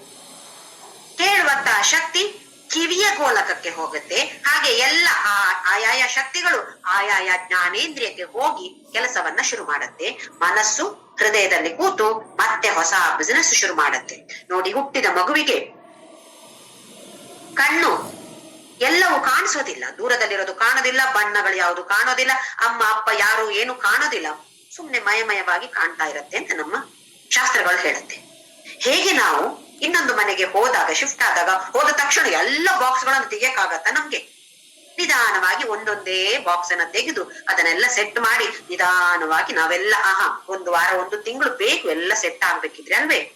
ಅದೇ ತರ ಈ ಹುಟ್ಟಿದ ಮಗು ಕಣ್ಣು ಸ್ವಲ್ಪ ದಿನ ಆದ್ಮೇಲೆ, ಈಗ ನಾವು ಕೇಳ್ತೀವಿ, 1 ತಿಂಗಳಾದ್ಮೇಲೆ ನಾವು ಕೇಳ್ತೀವಿ ಅಮ್ಮನ ಹತ್ರ, ಈಗ ನಿನ್ನ ನೋಡಿ ನಗ್ತಾ ಇದೆಯಾ ಮಗು? ಯಾಕೆ? ಈಗ ಸ್ವಲ್ಪ ನೋಡಿ ಅರ್ಥ ಆಗ್ತಾ ಇದೆ, ಓಹೋ ಇದು ನನ್ನ ಅಮ್ಮ, ಇದು ನನ್ನ ಜೊತೆಯಲ್ಲಿ ಇರೋರು ಯಾರೋ, ಇದೆಲ್ಲ ಸ್ವಲ್ಪ ಅರ್ಥ ಆಗ್ತಾ ಇದೆ, ಕೇಳ್ತಾ ಇದೆ. ಅಷ್ಟರವರೆಗೆ ಅಮ್ಮನ ಹಾಲು ಮಾತ್ರ. ಆಮೇಲೆ 4-5 ತಿಂಗಳಾದ್ಮೇಲೆ ಬೇರೆ ಬೇರೆ ಬೇರೆ ಬೇರೆ ಆಹಾರಗಳನ್ನ ಕೊಡ್ತೇವೆ. ಆಗ ರುಚಿ ಈ ಶಕ್ತಿ ಕೂಡ ಆ ನಾಲಿಗೆಗೆ ಬರುತ್ತೆ. ಚರ್ಮ ಆಗ್ಲಿ ಯಾವುದೇ ಆಗ್ಲಿ ಎಲ್ಲ ಶಕ್ತಿಗಳು ನಿಧಾನವಾಗಿ ಕೆಲಸ ಮಾಡಕ್ಕೆ ಶುರು ಮಾಡತ್ತೆ. ಈಗ ಅನ್ಕೊಳ್ಳೋಣ, ನಾನು ತುಂಬಾ ಪಾಪ ಮಾಡಿದ್ದೀನಿ, ಮುಂದಿನ ನನ್ಗೆ ಜನ್ಮ ಹೇಗಿದೆ ಅಂತ ಹೇಳಿದ್ರೆ ಒಂದು ಸಸ್ಯವಾಗಿ ಹುಟ್ಟುತ್ತೇನೆ ನಾನು. ಈ ಜನ್ಮದಲ್ಲಿ ನನ್ಗೆ ಕಿವಿ ಕಣ್ಣು ಎಲ್ಲವೂ ಇದೆ, ಸೂಕ್ಷ್ಮ ಶರೀರದಲ್ಲಿ ಎಲ್ಲವೂ ಇದೆ. ಇದೇ ಸೂಕ್ಷ್ಮ ಶರೀರವನ್ನು ತಗೊಂಡು ಹೋಗಿ ನಾನು ಮಾಡಿದ ನೀಚ ಕರ್ಮದಿಂದಾಗಿ ನನಗೆ ಸಸ್ಯವಾಗಿ ಹುಟ್ಟುತ್ತೇನೆ. ಹುಟ್ಟಿದಾಗ ಆ ಸಸ್ಯಕ್ಕೆ ಏನು ಇದೆ? ನಾನೇಂದ್ರೆ ಇರೋದು ಒಂದು ಚರ್ಮ ಮಾತ್ರ, ಅದಕ್ಕೆ ಒಂದು ಸ್ಪರ್ಶ ಮಾತ್ರ ಗೊತ್ತಾಗೋದು, ಬೇರೆ ಏನು ಗೊತ್ತಾಗಲ್ಲ. ಕಣ್ಣಿದ್ಯಾ ಸಸಿಗೆ? ಒಂದು ಗಿಡಕ್ಕೆ ಕಣ್ಣಿಲ್ಲ, ಕಿವಿ ಇಲ್ಲ, ನಾಲಿಗೆ ಇಲ್ಲ, ಚರ್ಮ ಇದೆ, ಹುಟ್ಟಿದ್ದು ಗೊತ್ತಾಗತ್ತೆ. ಆದ್ರೆ ಆ ಸೂಕ್ಷ್ಮ ಶರೀರದಲ್ಲಿ ಇದೆಲ್ಲವೂ ಇದೆ. ಯಾಕೆ? ಇಂದಿನ ಜನ್ಮದಲ್ಲಿ ಮಾನವ ಆಗಿತ್ತು ಈ ಸಸ್ಯ, ಈಗ ಗಿಡವಾಗಿ ಹುಟ್ಟಿದೆ. ಎಲ್ಲವೂ ಇದೆ, ಆದ್ರೆ ವ್ಯಕ್ತಪಡಿಸೋದಕ್ಕೆ ಅದಕ್ಕೆ ಗೋಲಕಗಳಿಲ್ಲ. ಹಾಗಾಗಿ ಒಳಗೆ ಇರತ್ತೆ ಅಷ್ಟೇ, ವ್ಯಕ್ತವಾಗೋದಿಲ್ಲ. ಆದ್ರೆ ಈ ಕೆಲವು ವಿಜ್ಞಾನಿಗಳು ಇದನ್ನು ಕೂಡ ಪ್ರೂವ್ ಮಾಡಿದ್ದಾರೆ. ಏನು ಅಂತ ಹೇಳಿದ್ರೆ, ಪ್ರೀತಿಯನ್ನ ತೋರಿಸಿದ್ರೆ ಒಂದು ಗಿಡದ ಹತ್ರ ಹೋಗಿ ನಾನು ನಿನ್ನ ಪ್ರೀತಿಸ್ತೇನೆ ಅಂತ ಹೇಳಿ ಅದಕ್ಕೆ ಪ್ರೀತಿಯನ್ನ ವ್ಯಕ್ತಪಡಿಸಿದಾಗ, ಸ್ವಲ್ಪ ದಿನ ಹೀಗ್ ಮಾಡಿದಾಗ, ಇನ್ನು 10 ದಿನ ಮಾಡಿದ್ರೆ 11ನೇ ದಿನ ನಾವು ಹತ್ರ ಹೋದಾಗ ನನ್ನಿಂದ ತಾನಾಗಿ ಅದುವೇ ನಮ್ಮ ಸೈಡ್ಗೆ ವಾಲುತ್ತಂತೆ ಅಂತ ಹೇಳಿದ್ರೆ ಅದಕ್ಕೆ ಗೊತ್ತಾಗತ್ತೆ. ಹೇಗೆ? ಅಲ್ಲಿ ಮನಸ್ಸು ಇದೆ, ಅದರ ಒಳಗಡೆಯೂ ಮನಸ್ಸು ಇದೆ, ಆ ಸೂಕ್ಷ್ಮ ಶರೀರದಲ್ಲಿ ಅದು ಇದೆ. ಆದ್ರೆ ವ್ಯಕ್ತಪಡಿಸೋದಕ್ಕೆ ಹೃದಯ ಅಂತ ಹೇಳುವ ಒಂದು ಅಂಗ ಇಲ್ಲದ ಕಾರಣ ವ್ಯಕ್ತಪಡಿಸೋದು ನಿಧಾನ ಆಗತ್ತೆ ಅಷ್ಟೇ. ಇದು ನಾವು ತಿಳಿದುಕೊಳ್ಳೇಬೇಕಾದಂತಹ ಮುಖ್ಯವಾದ ಅಂಶ. ಸೂಕ್ಷ್ಮ ಶರೀರವನ್ನ ಮಾತ್ರ ನಾವು ತೆಗೆದುಕೊಂಡು ಹೋಗುವಂತದ್ದು. ಅದು ಉತ್ತಮ ಜನ್ಮವೇ ಇರ್ಬೋದು, ನೀಚ ಜನ್ಮವೇ ಇರ್ಬೋದು, ಇದೇ ಸೂಕ್ಷ್ಮ ಶರೀರವನ್ನ ತಗೊಂಡು ಹೋಗುವಂತದ್ದು. ನಮ್ಮ ನಮ್ಮ ಇಂದ್ರಿಯಗಳು ಸ್ವಲ್ಪ ಮಟ್ಟಿಗೆ ನಮ್ಮ ಕಂಟ್ರೋಲ್ ಇದೆ, ಸ್ವಲ್ಪ ಮಟ್ಟಿಗೆ ನಮ್ಮ ಕಂಟ್ರೋಲ್ ಇಲ್ಲ ಅಂತ ಅನ್ಕೊಳ್ಳೋಣ. ನಮ್ಮ ಮನಸ್ಸು, ನಮ್ಮ ಸ್ಮೃತಿ, ಯಾವುದನ್ನ ನಾನು ನೆನ್ಪಿಟ್ಕೊಳ್ಬೇಕು. 30-40 ವರ್ಷದ ಹಿಂದೆ ಯಾರ ಜೊತೆಯೋ ಜಗಳ ಆಡಿದ್ದು, ಅವ್ರು ನನ್ನನ್ನ ಬೈದದ್ದು ಈಗ್ಲೂ ನನ್ನ ಮನಸ್ಸಲ್ಲಿ ನೆನಪಲ್ಲಿ ಇದೆ ಅಂತ ಹೇಳಿದ್ರೆ ನಾನು ಏನನ್ನ ಇಟ್ಕೊಳ್ತಾ ಇದ್ದೀನಿ? ಯಾರಾದ್ರೂ ನನ್ನನ್ನ ಪ್ರೀತಿ ಮಾಡಿದ್ದು, ಒಳ್ಳೆಯದನ್ನ ಹೇಳಿದ್ದು, ಇದು ನೆನ್ಪಿದ್ಯಾ ನಮಗೆ? ಇದು ನನ್ನ ಸ್ಮೃತಿಯಲ್ಲಿ ಇಲ್ವೇ? ಆ ಸ್ಮೃತಿಯನ್ನ ಕೆದಕಿ ನೋಡಿದ್ರೆ ದುಃಖಕರವಾದ, ಕಷ್ಟಕರವಾದ ಸನ್ನಿವೇಶಗಳು ಮಾತ್ರ ಇಲ್ಲಿ ನಾವು ಸ್ಟೋರ್ ಮಾಡಿಕೊಂಡಿದ್ದೇವೆ. ಯಾಕೆ? ಅದರ ಬಗ್ಗೆ ದೃಷ್ಟಿ ಹರಿಸಿ ಹರಿಸಿ ಹರಿಸಿ ಅದಿಲ್ಲಿ ಸಿಮೆಂಟ್ ಹಾಕಿದಾಗೆ ಕೂತು ಬಿಟ್ಟಿದೆ. ಒಳ್ಳೆಯ ಸನ್ನಿವೇಶಗಳು, ಸುಖವಾದ ಸನ್ನಿವೇಶಗಳು ಬಂದಿಲ್ವೇ ನಮ್ಮ ಜೀವನದಲ್ಲಿ? ಎಷ್ಟೊಂದ್ಸಲ ಬಂದಿದೆ. ಇದರ ನೆನಪು ನಮಗಿದೆಯಾ? ಇಲ್ಲ. ಯಾಕೆ ಅಂತ ಹೇಳಿದ್ರೆ ಅದರ ಬಗ್ಗೆ ದೃಷ್ಟಿ ಹರಿಸೋದೇ ಇಲ್ಲ. ಬೇಕು, ಸುಖ ಬೇಕು, ಇದೆಲ್ಲ ಬೇಕು ನಮ್ಗೆ. ಆದ್ರೆ ಅದು ಬಂದಾಗ ಅದರ ಬಗ್ಗೆ ಹೆಚ್ಚು ದೃಷ್ಟಿ ಇಲ್ಲ. ಚಿಕ್ಕ ಪುಟ್ಟವಾದ ಕಷ್ಟಗಳಿರ್ಬೋದು, ದುಃಖಕರವಾದ ಸನ್ನಿವೇಶಗಳಿರ್ಬೋದು, ಅದರ ಮೇಲೆ ಎಷ್ಟು ದೃಷ್ಟಿ ಹರಿಸಿ ಅದನ್ನೇ ಇಲ್ಲಿ ಸ್ಟೋರ್ ಮಾಡಿ ಅದನ್ನೇ ನಾವು ಮುಂದಕ್ಕೆ ತೆಗೆದುಕೊಂಡು ಹೋಗ್ತಾ ಇದ್ದೇವೆ. ನಮ್ಮ ಮುಂದಿನ ಜನ್ಮದಲ್ಲಿಯೂ ಏನು ಸಂಸ್ಕಾರಗಳಿದೆಯೋ ಅದೇ ಮತ್ತೆ ಕೆಲಸ ಮಾಡತ್ತೆ. ಹಾಗಾಗಿ ಇನ್ನಾದ್ರೂ ಕೂಡ ಇದರ ಬಗ್ಗೆ ತಿಳಿದುಕೊಂಡು ನಾವು ಯಾವುದನ್ನ ನಾನು ಇಲ್ಲಿ ಸ್ಟೋರ್ ಮಾಡ್ಬೇಕು ಅಂತ ಹೇಳೋದ್ರ ಬಗ್ಗೆ ಸ್ವಲ್ಪ ಗಮನವನ್ನ ಎಲ್ಲರೂ ಹರಿಸೋಣ. ಮುಂದಿನ ಶ್ಲೋಕ, 10ನೇ ಶ್ಲೋಕ. ಉತ್ಕ್ರಾಮಂತಂ ಸ್ಥಿತಂ ವಾಪಿ ಪುಂಜಾನಂ ವಾ ಗುಣಾನ್ವಿತಂ ವಿಮೂಢಾನಾನು ಪಶ್ಯಂತಿ ಜ್ಞಾನ ಚಕ್ಷುಷಃ. ಉತ್ಕ್ರಾಮಂತಂ ಅಂತ ಹೇಳಿದ್ರೆ ಶರೀರವನ್ನು ಬಿಟ್ಟು ಹೋಗುವಂತದ್ದು. ಇವಾಗ ನಾವು ನೋಡಿದೆ ಉತ್ಕ್ರಾಮತಿ ಅಂದ್ರೆ ಶರೀರವನ್ನ ಬಿಟ್ಟು ಹೋಗುವಂತದ್ದು. ಸ್ಥಿತಂ ಶರೀರದಲ್ಲಿ ಇರುವಂತದ್ದು. ಅಪಿ ಅಲ್ಲದೆ ಭುಂಜಾನಂ ಅಂತ ಹೇಳಿದ್ರೆ ಎಲ್ಲವನ್ನ ಒಂದು ವಿಷಯಗಳನ್ನ ಅನುಭವಿಸುವಂತದ್ದು, ಸೇವಿಸುವಂತದ್ದು. ಇದೆಲ್ಲವೂ ಕೂಡ ಗುಣಾನ್ವಿತಂ 3 ಗುಣಗಳನ್ನ ಒಳಗೊಂಡಿದೆ. ಯಾವ ಗುಣಗಳು? ಸತ್ವ, ರಜ, ತಮ. ಇದರ ಬಗ್ಗೆ ನಾವು ತಿಳಿದುಕೊಂಡಿದ್ದೇವೆ. ಇಲ್ಲಿ ಭಗವಂತ ಏನ್ ಹೇಳ್ತಿದ್ದಾನೆ ಅಂತ ಹೇಳಿದ್ರೆ, ವಿಮೂಢ ನಾ ಅನುಪಶ್ಯಂತಿ ಪಶ್ಯಂತಿ ಜ್ಞಾನ ಚಕ್ಷುಷಃ. ನಾವೇನ್ ಅನ್ಕೊಳ್ತಾ ಇದ್ದೇವೆ? ವಿಮೂಢರು ಏನ್ ಅನ್ಕೋತಾರೆ? ನಾನೇ ಇರೋದು, ನಾನೇ ಮಾಡೋದು, ನಾನೇ ವಿಷಯಗಳನ್ನ ಎಲ್ಲವನ್ನ ಅನುಭವಿಸೋದು, ನಾನು ಅಂತ ಹೇಳುವ ಭಾವನೆ ಯಾರಿಗಿದೆ? ವಿಮೂಢ. ನಾ ಅನುಪಶ್ಯಂತಿ ನೋಡೋದಿಲ್ಲ, ತಿಳಿದುಕೊಳ್ಳೋದಿಲ್ಲ. ಯಾವುದನ್ನ? ಆ ಪರಮಾತ್ಮನೇ ಇಲ್ಲಿ ಬಿಟ್ಟು ಹೋಗುವಂತದ್ದು, ಇರುವಂತದ್ದು, ವಿಷಯಗಳನ್ನ ಅನುಭವಿಸಂತದ್ದು ಎಲ್ಲವೂ ಆ ಪರಮಾತ್ಮ ಅಥವಾ ಜೀವಾತ್ಮನ ಮೂಲಕ ಪರಮಾತ್ಮನೇ ಅನುಭವಿಸುವಂತದ್ದು ಅಂತ ಹೇಳೋದು ಈ ವಿಚಾರವನ್ನು ವಿಮೂಢ ತಿಳಿದುಕೊಳ್ಳೋದಿಲ್ಲ. ಪಶ್ಯಂತಿ ಜ್ಞಾನ ಚಕ್ಷುಷಃ, ಯಾರಿಗೆ ಜ್ಞಾನ ಚಕ್ಷು ಇದೆಯೋ, ಯಾರಿಗೆ ಈ ತರದ ವಿಚಾರಗಳ ಬಗ್ಗೆ ಅರಿವು ಇದೆಯೋ, ಚಕ್ಷು ಅಂತ ಹೇಳಿದ್ರೆ ಕಣ್ಣು, ಅಂತವರು ಇದನ್ನ ನೋಡ್ತಾರೆ ಅಂತ ಹೇಳಿದ್ರೆ ತಿಳಿದುಕೊಳ್ತಾರೆ. ಬೇರೆ ಎಲ್ಲರಿಗೂ ಕೂಡ ಇದು ಕಾಣೋದಿಲ್ಲ, ಗೊತ್ತಾಗೋದಿಲ್ಲ, ಅರಿವಿಗೆ ಬರೋದಿಲ್ಲ. ಈಗ ಸೂರ್ಯನ ಪ್ರತಿಬಿಂಬವನ್ನ ನಾವು ನೀರಿನಲ್ಲಿ ನೋಡ್ತೇವೆ, ಎಲ್ಲ ಕಡೆ ನೋಡೋದಿಲ್ಲ, ನೀರಿನಲ್ಲಿ ನೋಡ್ತೇವೆ. ಒಂದು ಚೇರಿಗೆ ಬಿದ್ರೆ ಕಾಣಿಸುತ್ತ ಪ್ರತಿಬಿಂಬ? ಕಾಣಿಸೋದಿಲ್ಲ. ನೀರಲ್ಲಿ ಕಾಣಿಸುತ್ತೆ. ಯಾಕೆ ಅಂತ ಹೇಳಿದ್ರೆ ಅದಕ್ಕೆ ಆ ಗುಣ ಇದೆ. ಹಾಗೆಯೇ ಮನಸ್ಸಿಗೆ ಕೂಡ ಪ್ರತಿಬಿಂಬಿಸುವಂತಹ ಗುಣ ಇದೆ. ಕನ್ನಡಿಗೆ ಕೂಡ ಆ ತರದ ಗುಣ ಇದೆ, ಪ್ರತಿಬಿಂಬವನ್ನ ಕೊಡುವಂತಹ ಗುಣ ಇದೆ. ಆ ಕನ್ನಡಿಯಲ್ಲಿ ಎಷ್ಟೊಂದು ಕೊಳಕಿದೆ ಅಂತ ಅನ್ಕೊಳ್ಳಿ, ಧೂಳು ಮಯವಾಗಿದೆ ಆ ಕನ್ನಡಿ. ಪ್ರತಿಬಿಂಬ ಸರಿಯಾಗಿ ಕಾಣಿಸುತ್ತಾ? ಹೇಗ್ ಕಾಣಿಸುತ್ತೆ? ಎಲ್ಲೋ ಮಯಮಯವಾಗಿ ಕಾಣಿಸುತ್ತೆ. ಹಾಗೆಯೇ ಈ ಮನಸ್ಸು ಅಂತ ಹೇಳುದು ನಿರ್ಮಲವಾಗಿ ಇಲ್ಲದೆ ಇದ್ರೆ ಈ ಪ್ರತಿಬಿಂಬ ಸರಿಯಾಗಿ ಕಾಣೋದಿಲ್ಲ. ವಿಮೂಢರಾಗ್ತೇವೆ ನಾವು. ಅದಕ್ಕಾಗಿ ಮನಸ್ಸನ್ನ ನಿರ್ಮಲವಾಗಿ ಇಟ್ಟುಕೊಳ್ಳುವಂಥದ್ದು, ಪರಿಶುದ್ಧವಾಗಿ ಇಟ್ಟುಕೊಳ್ಳುವಂಥದ್ದು ಅತ್ಯಂತ ಮುಖ್ಯ. ಅವರ ಬಗ್ಗೆ ಇವರ ಬಗ್ಗೆ ಕೆಟ್ಟದಾಗಿ ಹೇಳೋದು, ಬೈಯೋದು, ಬಿಡಿ ಆಲೋಚನೆ ಮಾಡೋದು, ಇದು ಕೂಡ ಮನಸ್ಸನ್ನ ಮಲಿನ ಮಾಡತ್ತೆ. ಎಷ್ಟು ನಮ್ಮ ಕೈಯಲ್ಲಾಗತ್ತೋ ಅಷ್ಟು ಪರಿಶುದ್ಧವಾಗಿ ಇಟ್ಟುಕೊಳ್ಳುವಂತಹ ಪ್ರಯತ್ನವನ್ನ ಖಂಡಿತವಾಗಿಯೂ ನಾವೆಲ್ಲರೂ ಮಾಡ್ಬೇಕು. ಇಲ್ದೆ ಇದ್ರೆ ಮೂಢರಾಗ್ತೇವೆ ನಾವು. ಮುಂದಿನ ಶ್ಲೋಕ, 11ನೇ ಶ್ಲೋಕ. ಯತಂತೋ ಯೋಗಿನಶ್ಚೈನಂ ಪಶ್ಯಂತ್ಯಾತ್ಮನ್ಯವಸ್ಥಿತಂ ಯತಂತೋಪ್ಯಕೃತಾತ್ಮಾನೋ ನೈನಂ ಪಶ್ಯಂತ್ಯಚೇತಸಃ. ಯತಂತಹ ಅಂತ ಹೇಳಿದ್ರೆ ಯಾರು ಪ್ರಯತ್ನವನ್ನ ಮಾಡ್ತಾರೋ, ಯೋಗಿ ಅಂತವರಿಗೆ ಯೋಗಿ ಅಂತ ಹೇಳ್ತಾರೆ. ನಾವು ಕೂಡ ಪ್ರಯತ್ನವನ್ನ ಮಾಡ್ತಾ ಇದ್ದೇವೆ. ನಮ್ಮ ಕೈಯಲ್ಲಾದ ಪ್ರಯತ್ನವನ್ನ ನಾವು ಖಂಡಿತವಾಗಿಯೂ ಮಾಡ್ಲೇಬೇಕು. ಏನಿಲ್ಲಿ ಪ್ರಯತ್ನ ಅಂತ ಹೇಳಿದ್ರೆ, ಈ ಸಾಧನಾ ಪದದಲ್ಲಿ ನಾವ್ ಏನೆಲ್ಲ ಪ್ರಯತ್ನವನ್ನ ಯಾವುದನ್ನೆಲ್ಲ ಮಾಡ್ತೇವೋ ಅದಕ್ಕೆಲ್ಲವೂ ಹೆಸರು ಯತಂತಹ ಅಂತ ಹೇಳಿ. ಜಪ ಮಾಡೋದಿರ್ಬೋದು, ಪೂಜೆ ಮಾಡೋದಿರ್ಬೋದು, ಅಥವಾ ಬೇರೆಯವರಿಗೆ ಉಪಕಾರ ಮಾಡೋದಿರ್ಬೋದು, ಯಾವುದೋ ಒಂದು ರೀತಿಯಲ್ಲಿ ಸಹಾಯವನ್ನ ಮಾಡುವುದಿರ್ಬೋದು. ಯಾವ ರೀತಿಯಲ್ಲಿ ನಾವು ಸಹಾಯವನ್ನ ಮಾಡ್ಬೋದು? ದುಡ್ಡಿದ್ರೆ ದುಡ್ಡಿನ ಮೂಲಕ ಸಹಾಯ ಮಾಡ್ಬೋದು. ಇಲ್ಲ, ದುಡ್ಡಿಲ್ಲ ನನ್ನ ಕೈಯಲ್ಲಿ, ಒಳ್ಳೆ ವಿಚಾರಗಳನ್ನು ತಿಳಿದುಕೊಂಡಿದ್ರೆ ಅದನ್ನು 4 ಜನರಿಗೆ ಹೇಳಿ ಈ ತರದ ಒಂದು ಸಹಾಯವನ್ನ ನಾವು ಸಮಾಜಕ್ಕೆ ಮಾಡ್ಬೋದು. ಇಲ್ಲ, ನನಗೆ ಅದರ ಬಗ್ಗೆ ಜ್ಞಾನ ಇಲ್ಲ, ಸರಿ ಬೇಡ.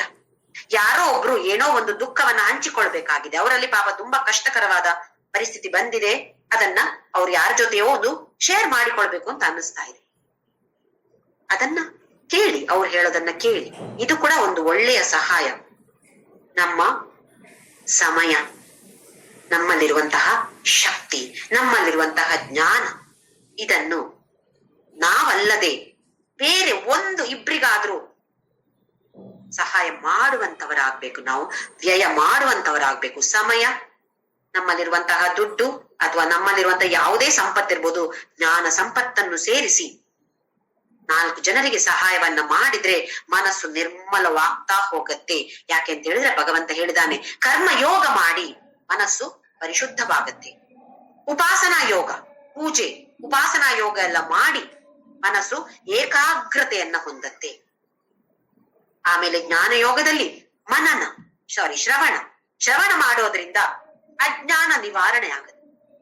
ಮನನ ಮಾಡೋದ್ರಿಂದ ಮತ್ತೆ ಅದರ ಬಗ್ಗೆ ವಿಚಾರ ಮಾಡೋದ್ರಿಂದ ಸಂಶಯ ನಿವಾರಣೆ ಆಗತ್ತೆ. ಆಮೇಲೆ ಕೊನೆಯದಾಗಿ ನಿಧಿಧ್ಯಾಸನ. ಏನು ನಿಧಿಧ್ಯಾಸನ ಅಂತ ಹೇಳಿದ್ರೆ, ಯಾವ ವಿಚಾರಗಳನ್ನು ನಾವು ತಿಳಿದುಕೊಂಡಿದ್ದೇವೋ ಅದನ್ನ ನಮ್ಮ ಜೀವನದಲ್ಲಿ ಅಳವಡಿಸಿಕೊಳ್ಳುವುದರಿಂದ ಇದರಿಂದ ಏನಾಗತ್ತೆ? ವಾಸನಾ ನಿವೃತ್ತಿ. ನಾವು ಏನೆಲ್ಲ ವಾಸನೆಗಳನ್ನು ಹೊತ್ತುಕೊಂಡು ಬಂದಿದ್ದೇವೋ ಎಲ್ಲವೂ 0 ಆಗ್ಬಿಡತ್ತೆ ಅಂತ ಹೇಳ್ತಾರೆ ಭಗವಂತ. ಹಾಗಾಗಿ ಕರ್ಮಯೋಗದಿಂದ ಶುರು ಮಾಡ್ಲೇಬೇಕು. ಯಾವ ಕರ್ಮವನ್ನು ಮಾಡಿದ್ರು ಭಗವಂತ ನಿನಗೆ ಅರ್ಪಣೆ ಮಾಡ್ತಾ ಇದ್ದಾನೆ. ಈಶ್ವರಾರ್ಪಣ ಬುದ್ಧಿ. ಚಿಕ್ಕ ಪುಟ್ಟ ಕೆಲಸ ಇರ್ಬೋದು, ಮನೆಯಲ್ಲಿ ಕಸ ಗುಡಿಸುವ ಕೆಲಸ ಇರ್ಬೋದು, ಪಾತ್ರೆ ತೊಳೆಯುವ ಕೆಲಸ ಇರ್ಬೋದು, ಇಲ್ಲ ಹಾಸಿಗೆ ಹಾಸುವ ಕೆಲಸ ಇರ್ಬೋದು, ಮಕ್ಕಳನ್ನ ನೋಡಿಕೊಳ್ಳುವಂತಹ ಕೆಲಸ ಇರ್ಬೋದು, ಇಲ್ಲ ದೊಡ್ಡ ದೊಡ್ಡ ಡಾಕ್ಟರ್, ಇಂಜಿನಿಯರ್, ಲಾಯರ್ ಆಗಿ ಬೇರೆ ಬೇರೆ ಆಫೀಸ್ಗಳಲ್ಲಿ ಕೆಲಸ ಮಾಡೋದಿರ್ಬೋದು. ಯಾವುದೇ ಕೆಲಸ ಇರಲಿ, ಶುರು ಮಾಡೋ ಮೊದಲು ಈಶ್ವರಾರ್ಪಣ ಅಂತ ಹೇಳೋ ಒಂದು ಭಾವನೆ. ಹಾಗೆಯೇ ಯಾವುದೇ ಸನ್ನಿವೇಶ ಬಂದ್ರು ಇದೆಲ್ಲವೂ ನೀನು ನನಗೆ ಕೊಡುವಂತಹ ಪ್ರಸಾದ, ಈಶ್ವರ ಪ್ರಸಾದ ಬುದ್ಧಿ, ಇದೇ ಕರ್ಮಯೋಗ. ಇದನ್ನೆಲ್ಲ ನಾವು ತಿಳಿದುಕೊಂಡು ಸ್ವಲ್ಪ ಸ್ವಲ್ಪವಾಗಿ ಆದ್ರೂ ನಮ್ಮ ಜೀವನದಲ್ಲಿ ಅಳವಡಿಸಿಕೊಳ್ಳುವ ಪ್ರಯತ್ನವನ್ನ ಖಂಡಿತವಾಗಿಯೂ ಎಲ್ಲರೂ ಮಾಡೋಣ. ಯತಂತೋ ಯೋಗಿನಶ್ಚೈನ ಪಶ್ಯಂತಿ ಆತ್ಮನಿ ವ್ಯವಸ್ಥಿತಂ. ಯೋಗಿಗಳು ಏನು ತಿಳಿದುಕೊಳ್ತಾರೆ? ಪ್ರಯತ್ನ ಸಾಧನೆ ಮಾಡಿ ಮಾಡಿ ಮಾಡಿ ಏನ್ ತಿಳಿದುಕೊಳ್ತಾರೆ? ಇದೆಲ್ಲವೂ ಕೂಡ ಈ ಆತ್ಮದಲ್ಲಿಯೇ ವ್ಯವಸ್ಥಿತವಾಗಿದೆ ಅಂತ ತಿಳಿದುಕೊಳ್ತಾರೆ. ಸೂಕ್ಷ್ಮ ಶರೀರ, ಈ ಆತ್ಮ, ಇಲ್ಲಿ ಆತ್ಮ ಅಂತ ಹೇಳಿದ್ರೆ ಮನಸ್ಸು ಬುದ್ಧಿ ಅಥವಾ ದೇಹ ಮನಸ್ಸು ಬುದ್ಧಿ ಅಂತ ಹೇಳುವ ಒಂದು ಉಪಕರಣ, PMI ಕಾಂಪ್ಲೆಕ್ಸ್ ಅಂತ ಹೇಳ್ತೀವಿ ಇದಕ್ಕೆ. Body mind intellect complex. ಇದೇನಿದು? ಒಂದು ಉಪಕರಣ. ಇಲ್ಲಿ ಈ ಉಪಕರಣದಲ್ಲಿ ಇದೆಲ್ಲವೂ ಇದೆ, ವ್ಯವಸ್ಥಿತವಾಗಿದೆ. ಯತಂತೋಪಿ ಅಕೃತಾತ್ಮಾನಃ ನ ಏನಂ ಪಶ್ಯಂತಿ ಅಚೇತಸಃ. ಅಕೃತ ಆತ್ಮನಃ, ಕರ್ಮಯೋಗ ಮಾಡಿಲ್ಲ, ಮನಸ್ಸು ನಿರ್ಮಲವಾಗಿಲ್ಲ, ಅಚೇತಸಃ, ಚೇತಸಿದ್ರು ಕೂಡ ಹೇಗಿದೆ? ಹೇಗೆ ನಾವು ಪ್ರತಿಬಿಂಬ ಒಂದು ಕೊಳೆಯಾದ ಒಂದು ಕನ್ನಡಿಯಲ್ಲಿ ಪ್ರತಿಬಿಂಬ ಸರಿಯಾಗಿ ಕಾಣಿಸೋದಿಲ್ವೋ ಹಾಗೆ ಅಚೇತಸ ಆಗಿದೆ, ಕೆಲಸ ಮಾಡ್ತಾ ಇದೆ, ಆದ್ರೆ ಒಳ್ಳೆಯದಾದ ಪ್ರತಿಬಿಂಬ ಇಲ್ಲ ಅಲ್ಲಿ. ಹಾಗಿದ್ದ ವ್ಯಕ್ತಿಗೆ ಏನು ಪ್ರಯತ್ನ ಮಾಡಿದ್ರು ಕೂಡ ಮುಂದಕ್ಕೆ ಹೆಚ್ಚು ಸಹಕಾರಿ ಆಗೋದಿಲ್ಲ. ಮುಂದೆ ಪ್ರಯಾಣ ಮಾಡೋದಿಕ್ಕೆ, ಅಧ್ಯಾತ್ಮ ಪಥದಲ್ಲಿ ಮುಂದಕ್ಕೆ ಸಾಗೋದಿಕ್ಕೆ ಸಹಕಾರಿ ಆಗೋದಿಲ್ಲ. ಯಾಕೆ? ಮನಸ್ಸು ನಿರ್ಮಲವಾಗಿಲ್ಲ. ಹಾಗಾಗಿ ಮನಸ್ಸು ನಿರ್ಮಲವಾಗೋದಿಕ್ಕೆ ಅತ್ಯಂತ ಪ್ರಾಮುಖ್ಯತೆಯನ್ನು ನಾವೆಲ್ಲರೂ ಕೊಡ್ಬೇಕಾಗಿದೆ. ಯತಂತೋ ಯೋಗಿನಶ್ಚೈನಂ ಪಶ್ಯಂತಿ ಆತ್ಮನಿ ಅವಸ್ಥಿತಂ ಯತಂತೋಪ್ಯ ಕೃತಾತ್ಮಾನೋ ನೈನಂ ಪಶ್ಯಂತಿ ಚೇತಸಃ. ಇದಕ್ಕಾಗಿ ನಾವು ಆತ್ಮ ರಾಮ ಅಂತ ಹೇಳ್ತೀವಿ. ದೇಹೋ ದೇವಾಲಯ ಪ್ರೋಕ್ತೋ. ಪೂಜೆ ಶುರು ಮಾಡುವಾಗ ಹೇಳ್ತಾರೆ ಒಂದು ಶ್ಲೋಕ, ದೇಹವೇ ದೇವಾಲಯ. ಇದಕ್ಕಾಗಿ ತಾನೇ ನಾವು ಶುರು ಮಾಡುವಾಗ ಹೇಳೋದು, ಭವ್ಯವಾದ ನಿತ್ಯವಾದ ಸುಂದರವಾದ ನಮ್ಮ ಒಳಗೆ ಇರುವಂತಹ ಈ ದೇವಾಲಯಕ್ಕೆ, ಹೊರಗಡೆ ಯಾವ ದೇವಾಲಯಕ್ಕೆ ಹೋಗ್ಬೇಕಾದ ಅವಶ್ಯಕತೆ ಇಲ್ಲ. ಹೋಗ್ಬಾರ್ದು ಅಂತಲ್ಲ, ಹೋಗ್ಬೇಕಾದ ಅವಶ್ಯಕತೆ ಇಲ್ಲ. ಸುಂದರವಾದ ದೇವಾಲಯ ಇಲ್ಲಿಯೇ ಇದೆ, ನಮ್ಮ ಒಳಗೆ ಇದೆ. ಇದನ್ನು ನಾವು ತಿಳಿದುಕೊಳ್ಬೇಕು. ದೇಹೋ ದೇವಾಲಯ ಪ್ರೋಕ್ತೋ. ಇನ್ನು ಪೂಜೆ ಶುರು ಮಾಡುವಾಗ ಆತ್ಮನೇ ನಮಃ, ಅಂತರಾತ್ಮನೇ ನಮಃ. ನನ್ನ ಒಳಗೆ ಇರುವಂತಹ ಆತ್ಮಕ್ಕೆ ನಮಸ್ಕಾರ. ಆತ್ಮ ರಾಮ ಅಂದ್ರೆ ಏನು? ನಮ್ಮೊಳಗೆ ಇರುವಂತಹದ್ದು ಈ ಆತ್ಮ. ಶುರುವಿನಲ್ಲಿ ನಮ್ಮ ಒಳಗೆ ನಾವು ತಿಳಿದುಕೊಳ್ಬೇಕು, ನನ್ನಲ್ಲಿದೆ ಅಂತ ಹೇಳೋದನ್ನ ಗಟ್ಟಿ ಮಾಡಿಕೊಳ್ಬೇಕು. ಆಮೇಲೆ ಬಾಹ್ಯ, ಮೊದಲು ಅಂತರ, ಆಮೇಲೆ ಬಾಹ್ಯ, ಆಮೇಲೆ ಹೊರಗಡೆ ನೋಡ್ಬೇಕು. ಎಲ್ಲ ಕಡೆಯಲ್ಲೂ ಭಗವಂತನೇ ಕಾಣ್ಬೇಕು, ಬೇರೆ ಯಾರು ಕಾಣಬಾರ್ದು, ಬೇರೆ ಯಾವ ವಸ್ತು ಕಾಣಬಾರ್ದು. ಭಗವಂತನೇ ಎಲ್ಲದರಲ್ಲಿಯೂ ನಮಗೆ ಕಾಣಿಸ್ಬೇಕು. ಇದೇ ಪಶ್ಯಂತಿ ಆತ್ಮನಿ ಅವಸ್ಥಿತಂ. ಇದನ್ನ ಯೋಗಿಗಳು ನಮ್ಮ ಒಳಗೆ ತಿಳಿದುಕೊಳ್ತಾರೆ. ಇಲ್ಲದೆ ಇದ್ರೆ ಹೊರಗಡೆಯೂ ಕಾಣೋದಿಲ್ಲ. ಒಳಗಡೆ ಕಾಣದೇ ಇದ್ರೆ ಮತ್ತೆ ಹೊರಗಡೆಯೂ ಕಾಣೋದಿಲ್ಲ. ಈಗ ನಾವು ಒಂದು ಫ್ಯಾನ್ ತಿರುಗ್ತಾ ಇದೆ ಅಂತ ಅನ್ಕೊಳ್ಳಿ, ಯಾರಾದ್ರೂ ಬಂದ್ರೆ ಕರೆಂಟ್ ಇದೆಯಾ ಅಂತ ಕೇಳ್ತೀನ ನಾನು? ಗೊತ್ತಾಗಲ್ವಾ? ಫ್ಯಾನ್ ತಿರುಗ್ತಾ ಇದೆ ಅಂತ ಹೇಳ್ತೀವಲ್ವಾ? ಅದ್ರ ಹಿಂದಿರೋ ವಿದ್ಯುತ್ ಶಕ್ತಿ ಕಾಣಿಸತ್ತಾ?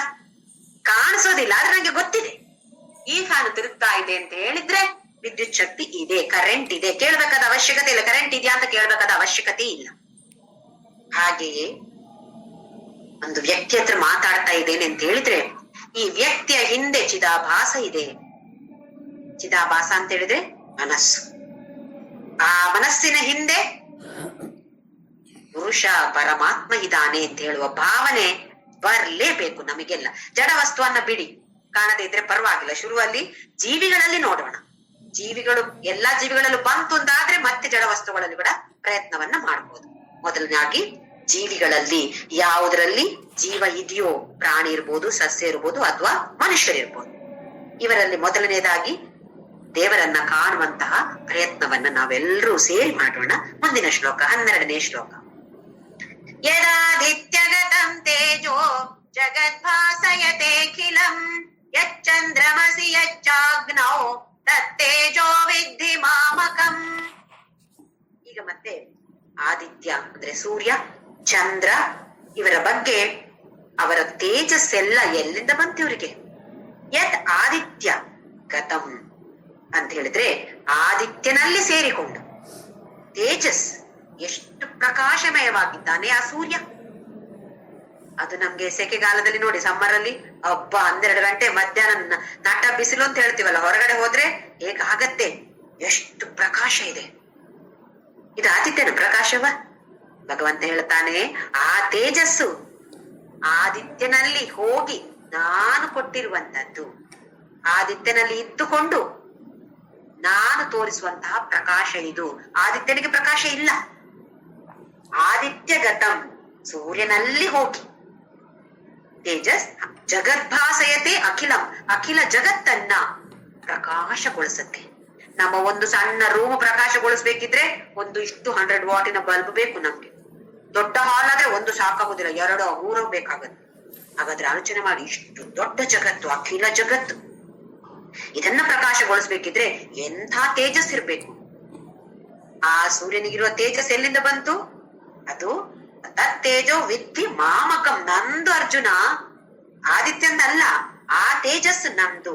ಹಾಗೆಯೇ ಯಚ್ಚಂದ್ರಮಸಿ, ಚಂದ್ರನಲ್ಲಿರುವ ಬೆಳಕು, ತಂಪಾದ ಬೆಳಕು, ಬೆಳದಿಂಗಳು ಅಂತ ಹೇಳ್ತೀವಿ, ಅದೆಲ್ಲಿಂದ ಬಂತು? ಅದು ನನ್ನದು. ಅಗ್ನಿ, ಅಗ್ನಿಯಲ್ಲಿರುವಂತಹ, ಬೆಂಕಿಯಲ್ಲಿರುವಂತಹ ಆ ಪ್ರಕಾಶ, ಆ ಶಕ್ತಿ, ಅದೆಲ್ಲಿಂದ ಬಂತು? ಮಾಮಕಂ, ನಂದ ಅರ್ಜುನ ಅದು ಅಂತ ಭಗವಂತ ಇಲ್ಲಿ ಹೇಳ್ತಿದ್ದಾನೆ. ಇದರಲ್ಲಿ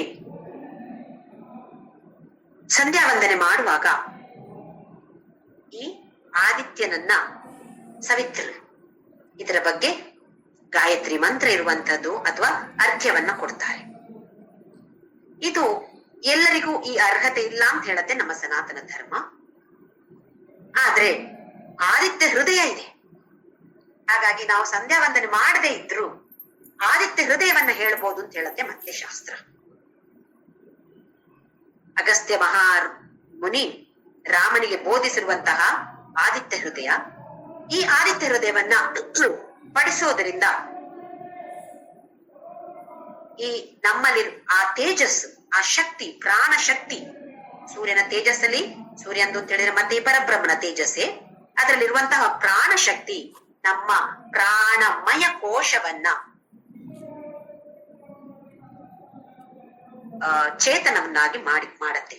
ನಮ್ಮ ಪ್ರಾಣಮಯ ಕೋಶ ಕೆಲಸ ಮಾಡೋದಿಕ್ಕೆ ಬೇಕಾಗಿರುವಂತದ್ದು ಈ ಶಕ್ತಿ, ಪ್ರಾಣಶಕ್ತಿ. ಎಲ್ಲಿದೆ ಇದು? ಸೂರ್ಯನಲ್ಲಿದೆ. ಸೂರ್ಯನಲ್ಲಿ ಎಲ್ಲಿಂದ ಬಂತು? ಆ ಪರಬ್ರಹ್ಮನಲ್ಲಿಂದ ಬಂತು.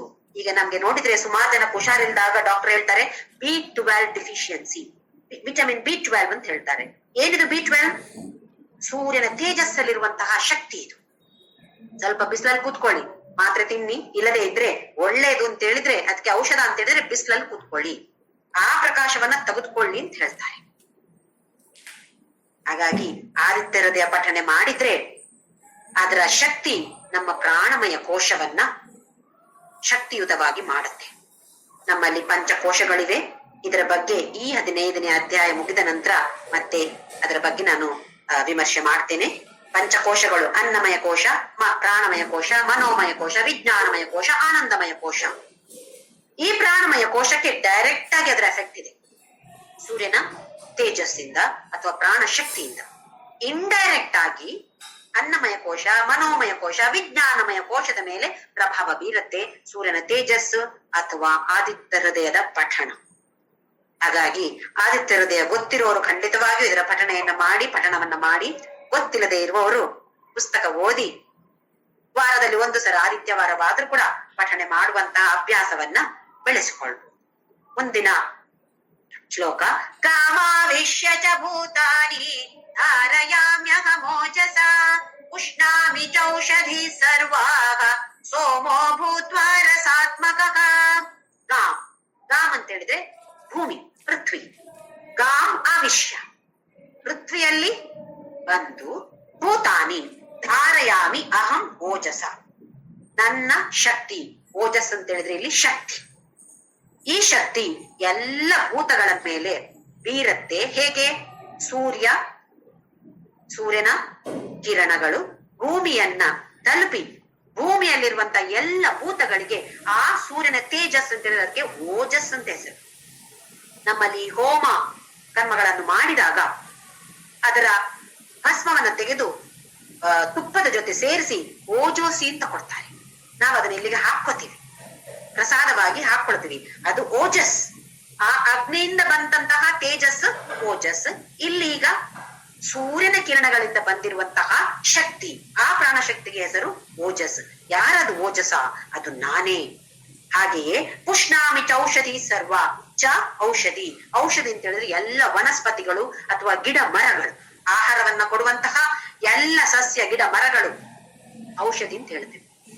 ಪುಷ್ಣಾಮಿ ಸರ್ವಾಹ, ಎಲ್ಲ ಸಸ್ಯ ಗಿಡ ಮರಗಳಿಗೆ ನಾನು ಪೌಷ್ಟಿಕಾಂಶಗಳನ್ನ ಕೊಡ್ತೇನೆ. ಹೇಗೆ? ರಸಾತ್ಮಕ. ಸೋಮ ಅಂತ ಹೇಳಿದ್ರೆ ಚಂದ್ರ. ಸೋಮೋ ಭೂತ್ವಾ ರಸಾತ್ಮಕ. ಚಂದ್ರನ ಬೆಳದಿಂಗಳಿನಲ್ಲಿ ಆ ಸೋಮ ರಸ ಇದೆ. ಆ ಸೋಮರಸ ಈ ಎಲ್ಲ ಗಿಡ ಮರಗಳಿಗೆ ಪೌಷ್ಟಿಕಾಂಶವನ್ನ ಕೊಡುತ್ತೆ. ಎಲ್ಲ ಮನುಷ್ಯ ಅಥವಾ ಪ್ರಾಣಿಗಳಿಗೆ ಈ ಸೂರ್ಯನ ಮೂಲಕ ಬರುತ್ತೆ. ಗಿಡ ಮರಗಳಿಗೆ ಚಂದ್ರನ ಮೂಲಕ ಪೌಷ್ಟಿಕಾಂಶವನ್ನು ಕೊಡುವಂಥದ್ದು ಅಹಂ, ನಾನು ಅಂತ ಹೇಳ್ತಿದ್ದಾನೆ ಭಗವಂತ. ಹಾಗಾಗಿ ಎಲ್ಲ ಅದು ಮನುಷ್ಯರೇ ಇರ್ಬೋದು, ಪ್ರಾಣಿಗಳೇ ಇರ್ಬೋದು, ಅಥವಾ ಸಸ್ಯ ಜೀವಿಗಳೇ ಇರ್ಬೋದು, ಎಲ್ಲರಿಗೂ ಈ ತೇಜಸ್ ಓಜಸ್ ಅನ್ನ ಕೊಡುವಂತದ್ದು ಆ ಪರಬ್ರಹ್ಮನೇ. ಅದು ಸೂರ್ಯನ ಮೂಲಕ ಇರ್ಬೋದು ಅಥವಾ ಚಂದ್ರನ ಮೂಲಕ ಇರ್ಬೋದು. ಇನ್ನು ಮುಂದಿನ ಶ್ಲೋಕದಲ್ಲಿ ಅಗ್ನಿಯ ವಿಷಯ ಭಗವಂತ ಹೇಳ್ತಿದ್ದಾನೆ. ಇದು ಅತ್ಯಂತ 14ನೇ ಶ್ಲೋಕ, ಮುಖ್ಯವಾದ ಶ್ಲೋಕ. ಎಲ್ಲರೂ ಕೂಡ ಇದನ್ನ ಕಂಠಪಾಠ ಮಾಡ್ಲೇಬೇಕು. ಕಂಠಪಾಠ ಮಾಡಿ ಊಟ ಆಹಾರ ತೆಗೆದುಕೊಳ್ಳುವ ಮೊದಲು ಈ ಶ್ಲೋಕವನ್ನ ಎಲ್ಲರೂ ಪಠನೆ ಮಾಡಿ ಆಮೇಲೆ ಆಹಾರವನ್ನ ತೆಗೆದುಕೊಳ್ಬೇಕು ಅಂತ ಹೇಳತ್ತೆ ನಮ್ಮ ಭಗವದ್ಗೀತೆ ಅಥವಾ ಶಾಸ್ತ್ರ. 14ನೇ ಶ್ಲೋಕ. ಅಹಂ ವೈಶ್ವಾನರೋ ಭೂತ್ವಾ ಪ್ರಾಣಿನಾಂ ದೇಹಮಾಶ್ರಿತಃ ಪ್ರಾಣಾಪಾನ ಸಮಾಯುಕ್ತಃ ಪಚಾಮ್ಯನ್ನಂ ಚತುರ್ವಿಧಂ. ಅಹಂ ವೈಶ್ವಾನರೋ ಭೂತ್ವಾ, ನಾನೇ ವೈಶ್ವಾನರ. ಯಾರೀ ವೈಶ್ವಾನರ ಅಂತ ಹೇಳಿದ್ರೆ ಹೊಟ್ಟೆಯ ಒಳಗೆ ಜಠರಾಗ್ನಿ ಅಂತ ಹೇಳ್ತೀವಿ. ಅಲ್ಲಿ ಒಂದು ಅಗ್ನಿ ಇದೆ ನಮ್ಮ ಹೊಟ್ಟೆಯ ಒಳಗಡೆ. ಯಾತಕ್ಕಾಗಿ? ನಾವು ತಿಂದಿರುವ ಆಹಾರವನ್ನ ಮತ್ತೆ ಅಲ್ಲಿ ಅದು ಬೇಯಿಸತ್ತೆ ಅಥವಾ ಬಿಸಿ ಮಾಡತ್ತೆ. ಈ ಅಗ್ನಿ ಜಠರಾಗ್ನಿ. ಭಗವಂತ ಹೇಳ್ತಾನೆ ಆ ಅಗ್ನಿ ನಾನೇ. ಹೊರಗಡೆಯ ಅಗ್ನಿಯೂ ನಾನೇ. ದೇಹದ ಒಳಗಡೆ ಇರುವಂತಹ ಭೂತ್ವ ಪ್ರಾಣಿನಾಂ ದೇಹಮಾಶ್ರಿತ, ಎಲ್ಲ ಪ್ರಾಣಿಗಳಲ್ಲಿ, ಪ್ರಾಣಿ ಅಂತ ಹೇಳಿದ್ರೆ ಇಲ್ಲಿ ಪ್ರಾಣ ಇರುವಂತದ್ದು, ಜಡವಸ್ತು ಅಲ್ಲ, ಪ್ರಾಣ ಇರುವಂತದ್ದು ಪ್ರಾಣಿ. ಎಲ್ಲ ಪ್ರಾಣಿಗಳಲ್ಲೂ ದೇಹದಲ್ಲಿ ನಾನೇ ವೈಶ್ವಾನರ ಆಗಿ ಇದ್ದೇನೆ. ನಮ್ಮ ಜಠರಾಗ್ನಿ ಅಂತ ಹೇಳಿದ್ರೆ ಈ ವೈಶ್ವಾನರ. ನಾವ್ ಅದಕ್ಕೆ ಸೈನ್ಸಿನಲ್ಲಿ ಬೇರೆ ಬೇರೆ ಹೇಳ್ಬೋದು, ಅದ್ರಲ್ಲಿ ಏನೋ ಆಸಿಡ್ ಇದೆ, ಎನ್ಸೈಮ್ ಇದೆ, ಇನ್ನೊಂದಿದೆ, ಮತ್ತೊಂದಿದೆ ಅಂತ ಹೇಳ್ತೀವಿ. ಅದೆಲ್ಲವೂ ಸೇರಿಸಿ ಜಠರಾಗ್ನಿ, ಅದು ವೈಶ್ವಾನರ. ನಾವು ಅಡಿಗೆ ಮಾಡಿ ಬೇಯಿಸಿರುವಂತಹ ಆಹಾರವನ್ನ ತಗೊಳ್ಬಹುದು ಅಥವಾ ಬೇಯಿಸದೇ ಇರುವಂತಹ ಆಹಾರವನ್ನು ಕೂಡ ತಗೊಳ್ತೇವೆ.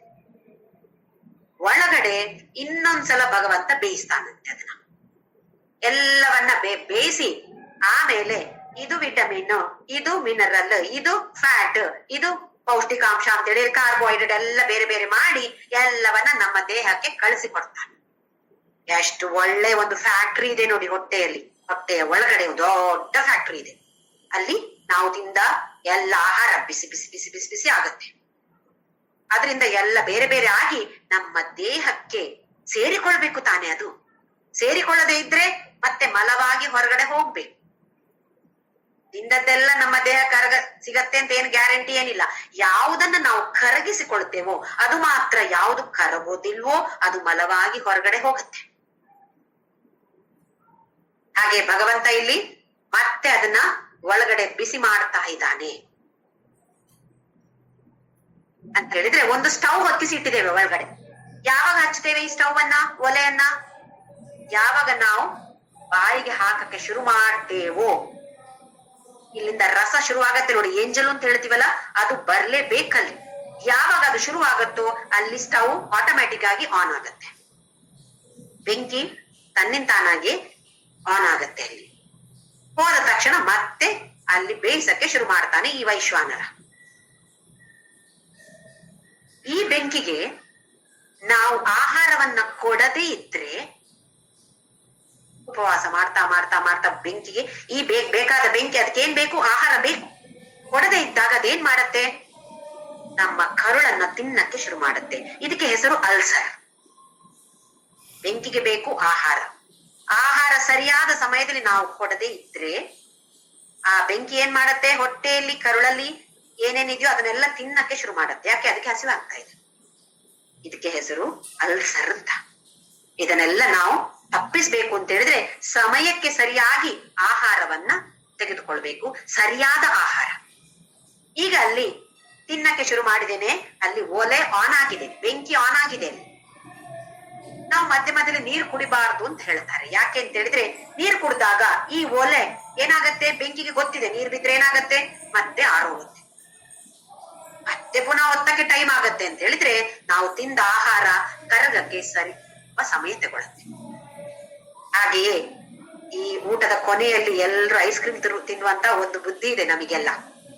ಎಲ್ಲಾ ಕಡೆ ಹೋದಲ್ಲಿ ರಿಸೆಪ್ಷನ್ ಅಲ್ಲಿ ಏನ್ ಫಂಕ್ಷನ್ ಅಲ್ಲಿ ಹೋದ್ರು ಐಸ್ ಕ್ರೀಮ್ ಕೊಡ್ತಾರೆ. ಆಮೇಲೆ ಎಷ್ಟು ಇಷ್ಟ ನಮ್ಗೆ ಎಲ್ರಿಗೂ ಐಸ್ ಕ್ರೀಮ್ ಅಂತ ಹೇಳಿದ್ರೆ, ತಣ್ಣಗಿರತ್ತೆ. ಎಲ್ಲವನ್ನ ಹೊಟ್ಟೆಗೆ ಹಾಕಿ, ಆಹಾರವನ್ನ ಹೊಟ್ಟೆಗೆ ಹಾಕಿ ಕೊನೆಯಲ್ಲಿ ಐಸ್ ಕ್ರೀಮ್ ಅನ್ನ ಹಾಕಿದಾಗ ಏನ್ ಮಾಡ್ತಾ ಇದ್ದೇವೆ, ನಾವು ಆ ಬೆಂಕಿಯನ್ನ ಆರಿಸ್ಬಿಡ್ತಾ ಇದ್ದೇವೆ. ನಾನು ಐಸ್ ಕ್ರೀಮ್ ತಿನ್ಬಾರ್ದು ಅಂತ ಹೇಳ್ತಾ ಇಲ್ಲ, ಆದ್ರೆ ಆಹಾರದ ಕೊನೆಯಲ್ಲಿ ನಾವು ತಿಂದಂತ ಐಸ್ ಕ್ರೀಮ್ ನಮ್ಗೆ ಏನ್ ಮಾಡತ್ತೆ ಅಂತ ಹೇಳಿದ್ರೆ ಅಲ್ಲಿರುವಂತಹ ವೈಶ್ವಾನರ ಅಗ್ನಿಯನ್ನ ಕ್ಲೋಸ್ ಮಾಡಿಬಿಡತ್ತೆ.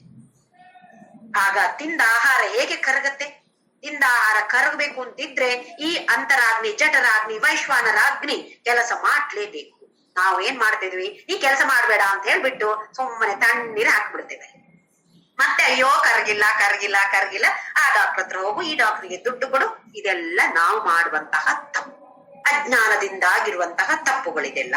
ಪ್ರಾಣಾಪಾನ ಸಮಾಯುಕ್ತ, ಪ್ರಾಣ ಅಪಾನದ ಜೊತೆ. ಈಗ ನಾವು ಇಂದಿನ ಕಾಲದಲ್ಲಿ ಬೆಂಕಿ ಹೇಗ್ ಮಾಡ್ತಾ ಇದ್ವು, ಕಟ್ಟಿಗೆಯಿಂದ ಒಲೆ ಉರಿಸ್ತಾ ಇದ್ದೆವು.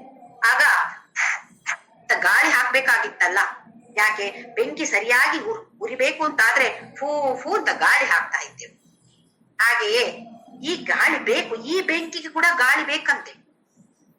ಯಾರು ಕೊಡ್ತಾರೆ ಈ ಬೆಂಕಿಗೆ ಗಾಳಿ? ಪ್ರಾಣ ಅಪಾನ, ನಮ್ಮ ಉಸಿರಾಟ. ಉಸಿರನ್ನ ಒಳಗಡೆ ತೆಗೆದುಕೊಳ್ಳುವಂಥದ್ದು, ಹೊರಗಡೆ ಬಿಡುವಂಥದ್ದು ಉಸಿರಾಟ. ಈ ಕ್ರಿಯೆ ಈ ಬೆಂಕಿಗೆ ಗಾಳಿ ಹಾಕ್ತಾ ಇರತ್ತೆ. ಫೂ ಫೂ ಅಂತ ನಾವು ಗಾಳಿ ಹಾಕಿದ ಹಾಗೆ ಈ ಉಸಿರಾಟ ಗಾಳಿಯನ್ನ ಹಾಕಿ ಒಳ್ಳೆ ಪಚನ ಕ್ರಿಯೆ ಸರಿಯಾಗಿ ಆಗುವಂತೆ ಕೆಲಸ ಮಾಡತ್ತೆ. ಪ್ರಾಣಾಪಾನ ಸಮಾಯುಕ್ತ ಪಚಾಮ್ಯನ್ನಂ ಚತುರ್ವಿಧಂ. ಆ 4 ತರದ ವಿಧವಾದ ಅನ್ನ ಇದೆ. ಅನ್ನ ಅಂತ ಹೇಳಿದ್ರೆ ಇಲ್ಲಿ ಆಹಾರ. 4 ವಿಧವಾದ ಆಹಾರಗಳು ಯಾವುದು ಅಂತ ಹೇಳಿದ್ರೆ, ಒಂದನೆಯದು ಭಕ್ಷ್ಯ. ಭಕ್ಷ್ಯ ಅಂತ ಹೇಳಿದ್ರೆ ಕೆಲವು ಕಡೆಯಲ್ಲಿ ಸಿಹಿ ತಿಂಡಿಗಳಿಗೆ ಹೇಳ್ತಾರೆ, ಕೆಲವು ಕಡೆಯಲ್ಲಿ ತಮಿಳುನಾಡಿನಲ್ಲಿ ಭಕ್ಷ್ಯ ಅಂತ ಹೇಳಿದ್ರೆ ಕರಿದ ತಿಂಡಿಗಳು. ನಮ್ಮ ಕಡೆ ಎಲ್ಲ ಭಕ್ಷ್ಯ ಅಂತ ಹೇಳಿದ್ರೆ ಪಂಚಭಕ್ಷ್ಯ ಪರಮಾನ್ನ ಅಂತ ಹೇಳಿದ್ರೆ ಸ್ವೀಟ್, ಸಿಹಿ ತಿಂಡಿಗಳು. ಆಗಲ್ಲ, ಯಾವುದನ್ನ ನಾವು ಜಗಿದು ತಿಂತೇವೋ ಅದಕ್ಕೆ ಹೆಸರು ಭಕ್ಷ್ಯ. ಯಾವುದೇ ಇರ್ಬೋದು, ತರಕಾರಿ ಇರ್ಬೋದು, ಅನ್ನ ಇರ್ಬೋದು, ಅಥವಾ ಯಾವುದೇ ತಿಂಡಿಗಳಿರ್ಬೋದು. ನಾವು ಜಗಿದು ತಿನ್ಬೇಕು ಅಂತ ಆದ್ರೆ ಹಲ್ಲುಗಳನ್ನು ಉಪಯೋಗಿಸಿ ಜಗಿದು ತಿನ್ನುವಂತದ್ದ ಆಹಾರಕ್ಕೆ ಹೆಸರು ಭಕ್ಷ್ಯ. ಆಮೇಲೆ ಎರಡನೇದು ಭೋಜ್ಯ. ಭೋಜ್ಯ ಅಂತ ಹೇಳಿದ್ರೆ ಕುಡಿಯುವಂತದ್ದು, ಜಗಿಯೋದಿಲ್ಲ ನಾವು. ಹಾಲು, ಕಾಫಿ, ನೀರು, ಟೀ ಇದೆಲ್ಲ ಕುಡಿಯುವಂತದ್ದು, ನಾವು ಜಗಿಯೋದಿಲ್ಲ, ನಮಗೆ ಹಲ್ಲಿನ ಅಗತ್ಯ ಬರೋದಿಲ್ಲ ಅಲ್ಲಿ. ಇದು ಭೋಜ್ಯ. ಆಮೇಲೆ ಮೂರನೇದು ಲೇಹ್ಯ. ಲೇಹ್ಯ ಅಂತ ಹೇಳಿದ್ರೆ ನೆಕ್ಕೋದು. ನಾವು ಜೇನು ಹೇಗೆ ತಿಂತೀವಿ, ಜೇನು ಗಟ ಗಟ ಗಟ ಅಂತ ಕುಡಿತೀವ, ಇಲ್ಲ ಅಂತ ಮಾಡಿ ತಿಂತೀವ? ಇಲ್ಲ, ನಕ್ಕುವಂತದ್ದು. ನೆಕ್ಕುವಂತದ್ದೆಲ್ಲ ಈ ಆಯುರ್ವೇದದಲ್ಲಿ ನಾನಾ ತರದ ಲೇಹಗಳನ್ನು ಕೊಡ್ತಾರೆ ನೋಡಿ, ಅದು ಕೂಡ ಹೇಗೆ ನಕ್ಕುವಂತದ್ದೆಲ್ಲ ಲೇಹ್ಯ. ಇನ್ನು ಕೊನೆಯದಾಗಿ ಚೋಷ್ಯ. ಚೋಷ್ಯ ಅಂತ ಹೇಳಿದ್ರೆ ನಾವೀಗ ಕಬ್ಬನ್ನ ಜಗಿತೇವೆ, ಆದ್ರೆ ಆ ಕಬ್ಬನ್ನ ತಿನ್ನೋದಿಲ್ಲ ಅಂತ ಮಾಡಿ ಸೇವನೆ ಮಾಡುವಂತದ್ದು. ಅಥವಾ ಈ ಜ್ಯೂಸ್ಗಳನ್ನೆಲ್ಲ ಹೇಗೆ ಕುಡಿತೇವೆ ನಾವು, ಸ್ಟ್ರಾದಲ್ಲಿ ಅಂತ ಮಾಡಿ ಕುಡಿತೀವಲ್ಲ, ಇದೆಲ್ಲವೂ ಚೋಷ್ಯದ ಕೆಳಗಡೆ ಬರುತ್ತೆ. ಹಾಗೆ 4 ಭಾಗಗಳಾಗಿ ಆಹಾರವನ್ನ ವಿಂಗಡಣೆ ಮಾಡಿದ್ದಾರೆ. ಭಕ್ಷ್ಯ, ಭೋಜ್ಯ, ಲೇಹ್ಯ, ಚೋಷ್ಯ. 4 ಭಗವಂತ ಏನ್ ಹೇಳ್ತಾನೆ, ಈ ಎಲ್ಲ ತರದ ಆಹಾರ ನೀವು ಯಾವುದೇ ತಗೋ, ಎಲ್ಲ ಆಹಾರವನ್ನ ಕರಗಿಸುವಂತದ್ದು ಯಾರು? ಪಚಾಮಿ, ನಾನು. ಯಾವ್ದ್ರ ಮೂಲಕ? ವೈಶ್ವಾನರನಾಗಿ, ಅಹಂ ವೈಶ್ವಾನರೋ ಭೂತ್ವ ಪಚಾಮಿ ಅನ್ನಂ ಚತುರ್ವಿಧಂ. ನಾನೇ ವೈಶ್ವಾನರ ಅಗ್ನಿಯಾಗಿ ನಿನ್ನ ದೇಹದಲ್ಲಿ ಇದ್ದುಕೊಂಡು ನಾಲ್ಕು, ಈ ಪ್ರಾಣ ಮತ್ತೆ ಅಪಾನದ ಸಹಕಾರದಿಂದ ನಿನ್ನ ದೇಹದಲ್ಲಿರುವ ನಾನಾ ತರದ ಯಾವುದೇ ತರದ ಆಹಾರ ಇರ್ಲಿ ಎಲ್ಲವನ್ನು ಕರಗಿಸೋದು ಅರ್ಜುನ ನಾನು. ಈ ಫ್ಯಾಕ್ಟ್ರಿ ಯಾರು ರನ್ ಮಾಡೋದು? ಅರ್ಜುನ. ನೀನ್ ಅನ್ಕೊಳ್ತಾ ಇದೆಯಾ ನೀನು ನಾನು ತಿಂದಿದ್ದೇನೆ, ನಾನು ಕರಗಿಸ್ಕೊಳ್ತೇನೆ. ಆಹಾ, ಸಾಧ್ಯನಾ? ಕರಗಿಸ್ಕೊಳ್ಳಕ್ಕೆ ಸಾಧ್ಯನಾ ಅರ್ಜುನ? ಅಲ್ಲಿ ಅಗ್ನಿ ಬೇಕು, ಜಠರಾಗ್ನಿ. ಹೇಗೆ ಹೊರಗಡೆ ಅಗ್ನಿ ಬೇಕೋ, ಹೊರಗಡೆ ಪ್ರಕಾಶ ಬೇಕೋ, ಹಾಗೆಯೇ ತಿಂದ ಆಹಾರ ಕರಗಬೇಕು ಅಂತಾದ್ರೆ ಜಠರ ಅಗ್ನಿ ಬೇಕೇ ಬೇಕು. ಇದಿಲ್ಲ ಅಂದ್ರೆ ನಮಗೆ ತಿಂದದ್ದು ಕರಗೋದಿಲ್ಲ. ಹಾಗಾಗಿ ನಾವು ತಿನ್ನುವಂತಹ ಆಹಾರ ಯಾವ ತರದ ಆಹಾರವನ್ನ ತಿಂತೇವೆ, ಅದಕ್ಕಿಂತಲೂ ಹೆಚ್ಚಾಗಿ ವಾತಾವರಣ ಹೇಗೆ ಇದೆ, ತಿನ್ನುವಂತಹ ವಾತಾವರಣ ಹೇಗೆ ಇದೆ ಒಂದ್ಸಲ ಗಮನಿಸೋಣ. ತಿನ್ನುವ ಮೊದಲು ಈ ಶ್ಲೋಕವನ್ನ ಹೇಳ್ಬೇಕು. ಯಾಕೆ? ದೃಷ್ಟಿ ಆ ವೈಶ್ವಾನರ ಮೇಲೆ ಹೋಗ್ಬೇಕು. ಯಾರೀ ವೈಶ್ವಾನರ? ಅದೇ ಪರಬ್ರಹ್ಮ, ಅದೇ ಪುರುಷ ವೈಶ್ವಾನರಾಗಿ ನನ್ನ ದೇಹದಲ್ಲಿದ್ದಾನೆ.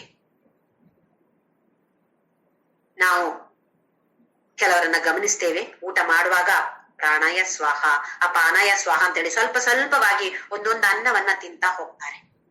ಆ ಶುರುವಿನ ಪ್ರಾಣಾಯ ಸ್ವಾಹ ಅಂತ ಹೇಳೋದನ್ನ ನಾಲಿಗೆ ಒಳಗಡೆ ಹೀಗೆ ಹಾಕ್ತಾರಂತೆ, ಅದನ್ನ ರುಚಿ ಕೂಡ ನೋಡೋದಿಲ್ಲ. ಯಾಕೆ ಅಂತ ಹೇಳಿದ್ರೆ ಫಸ್ಟ್ ಹೋಗೋದು ಆಹಾರ ಈ ವೈಶ್ವಾನರನಿಗೆ ನೈವೇದ್ಯವಾಗಿ ಹೋಗುವಂತದ್ದು.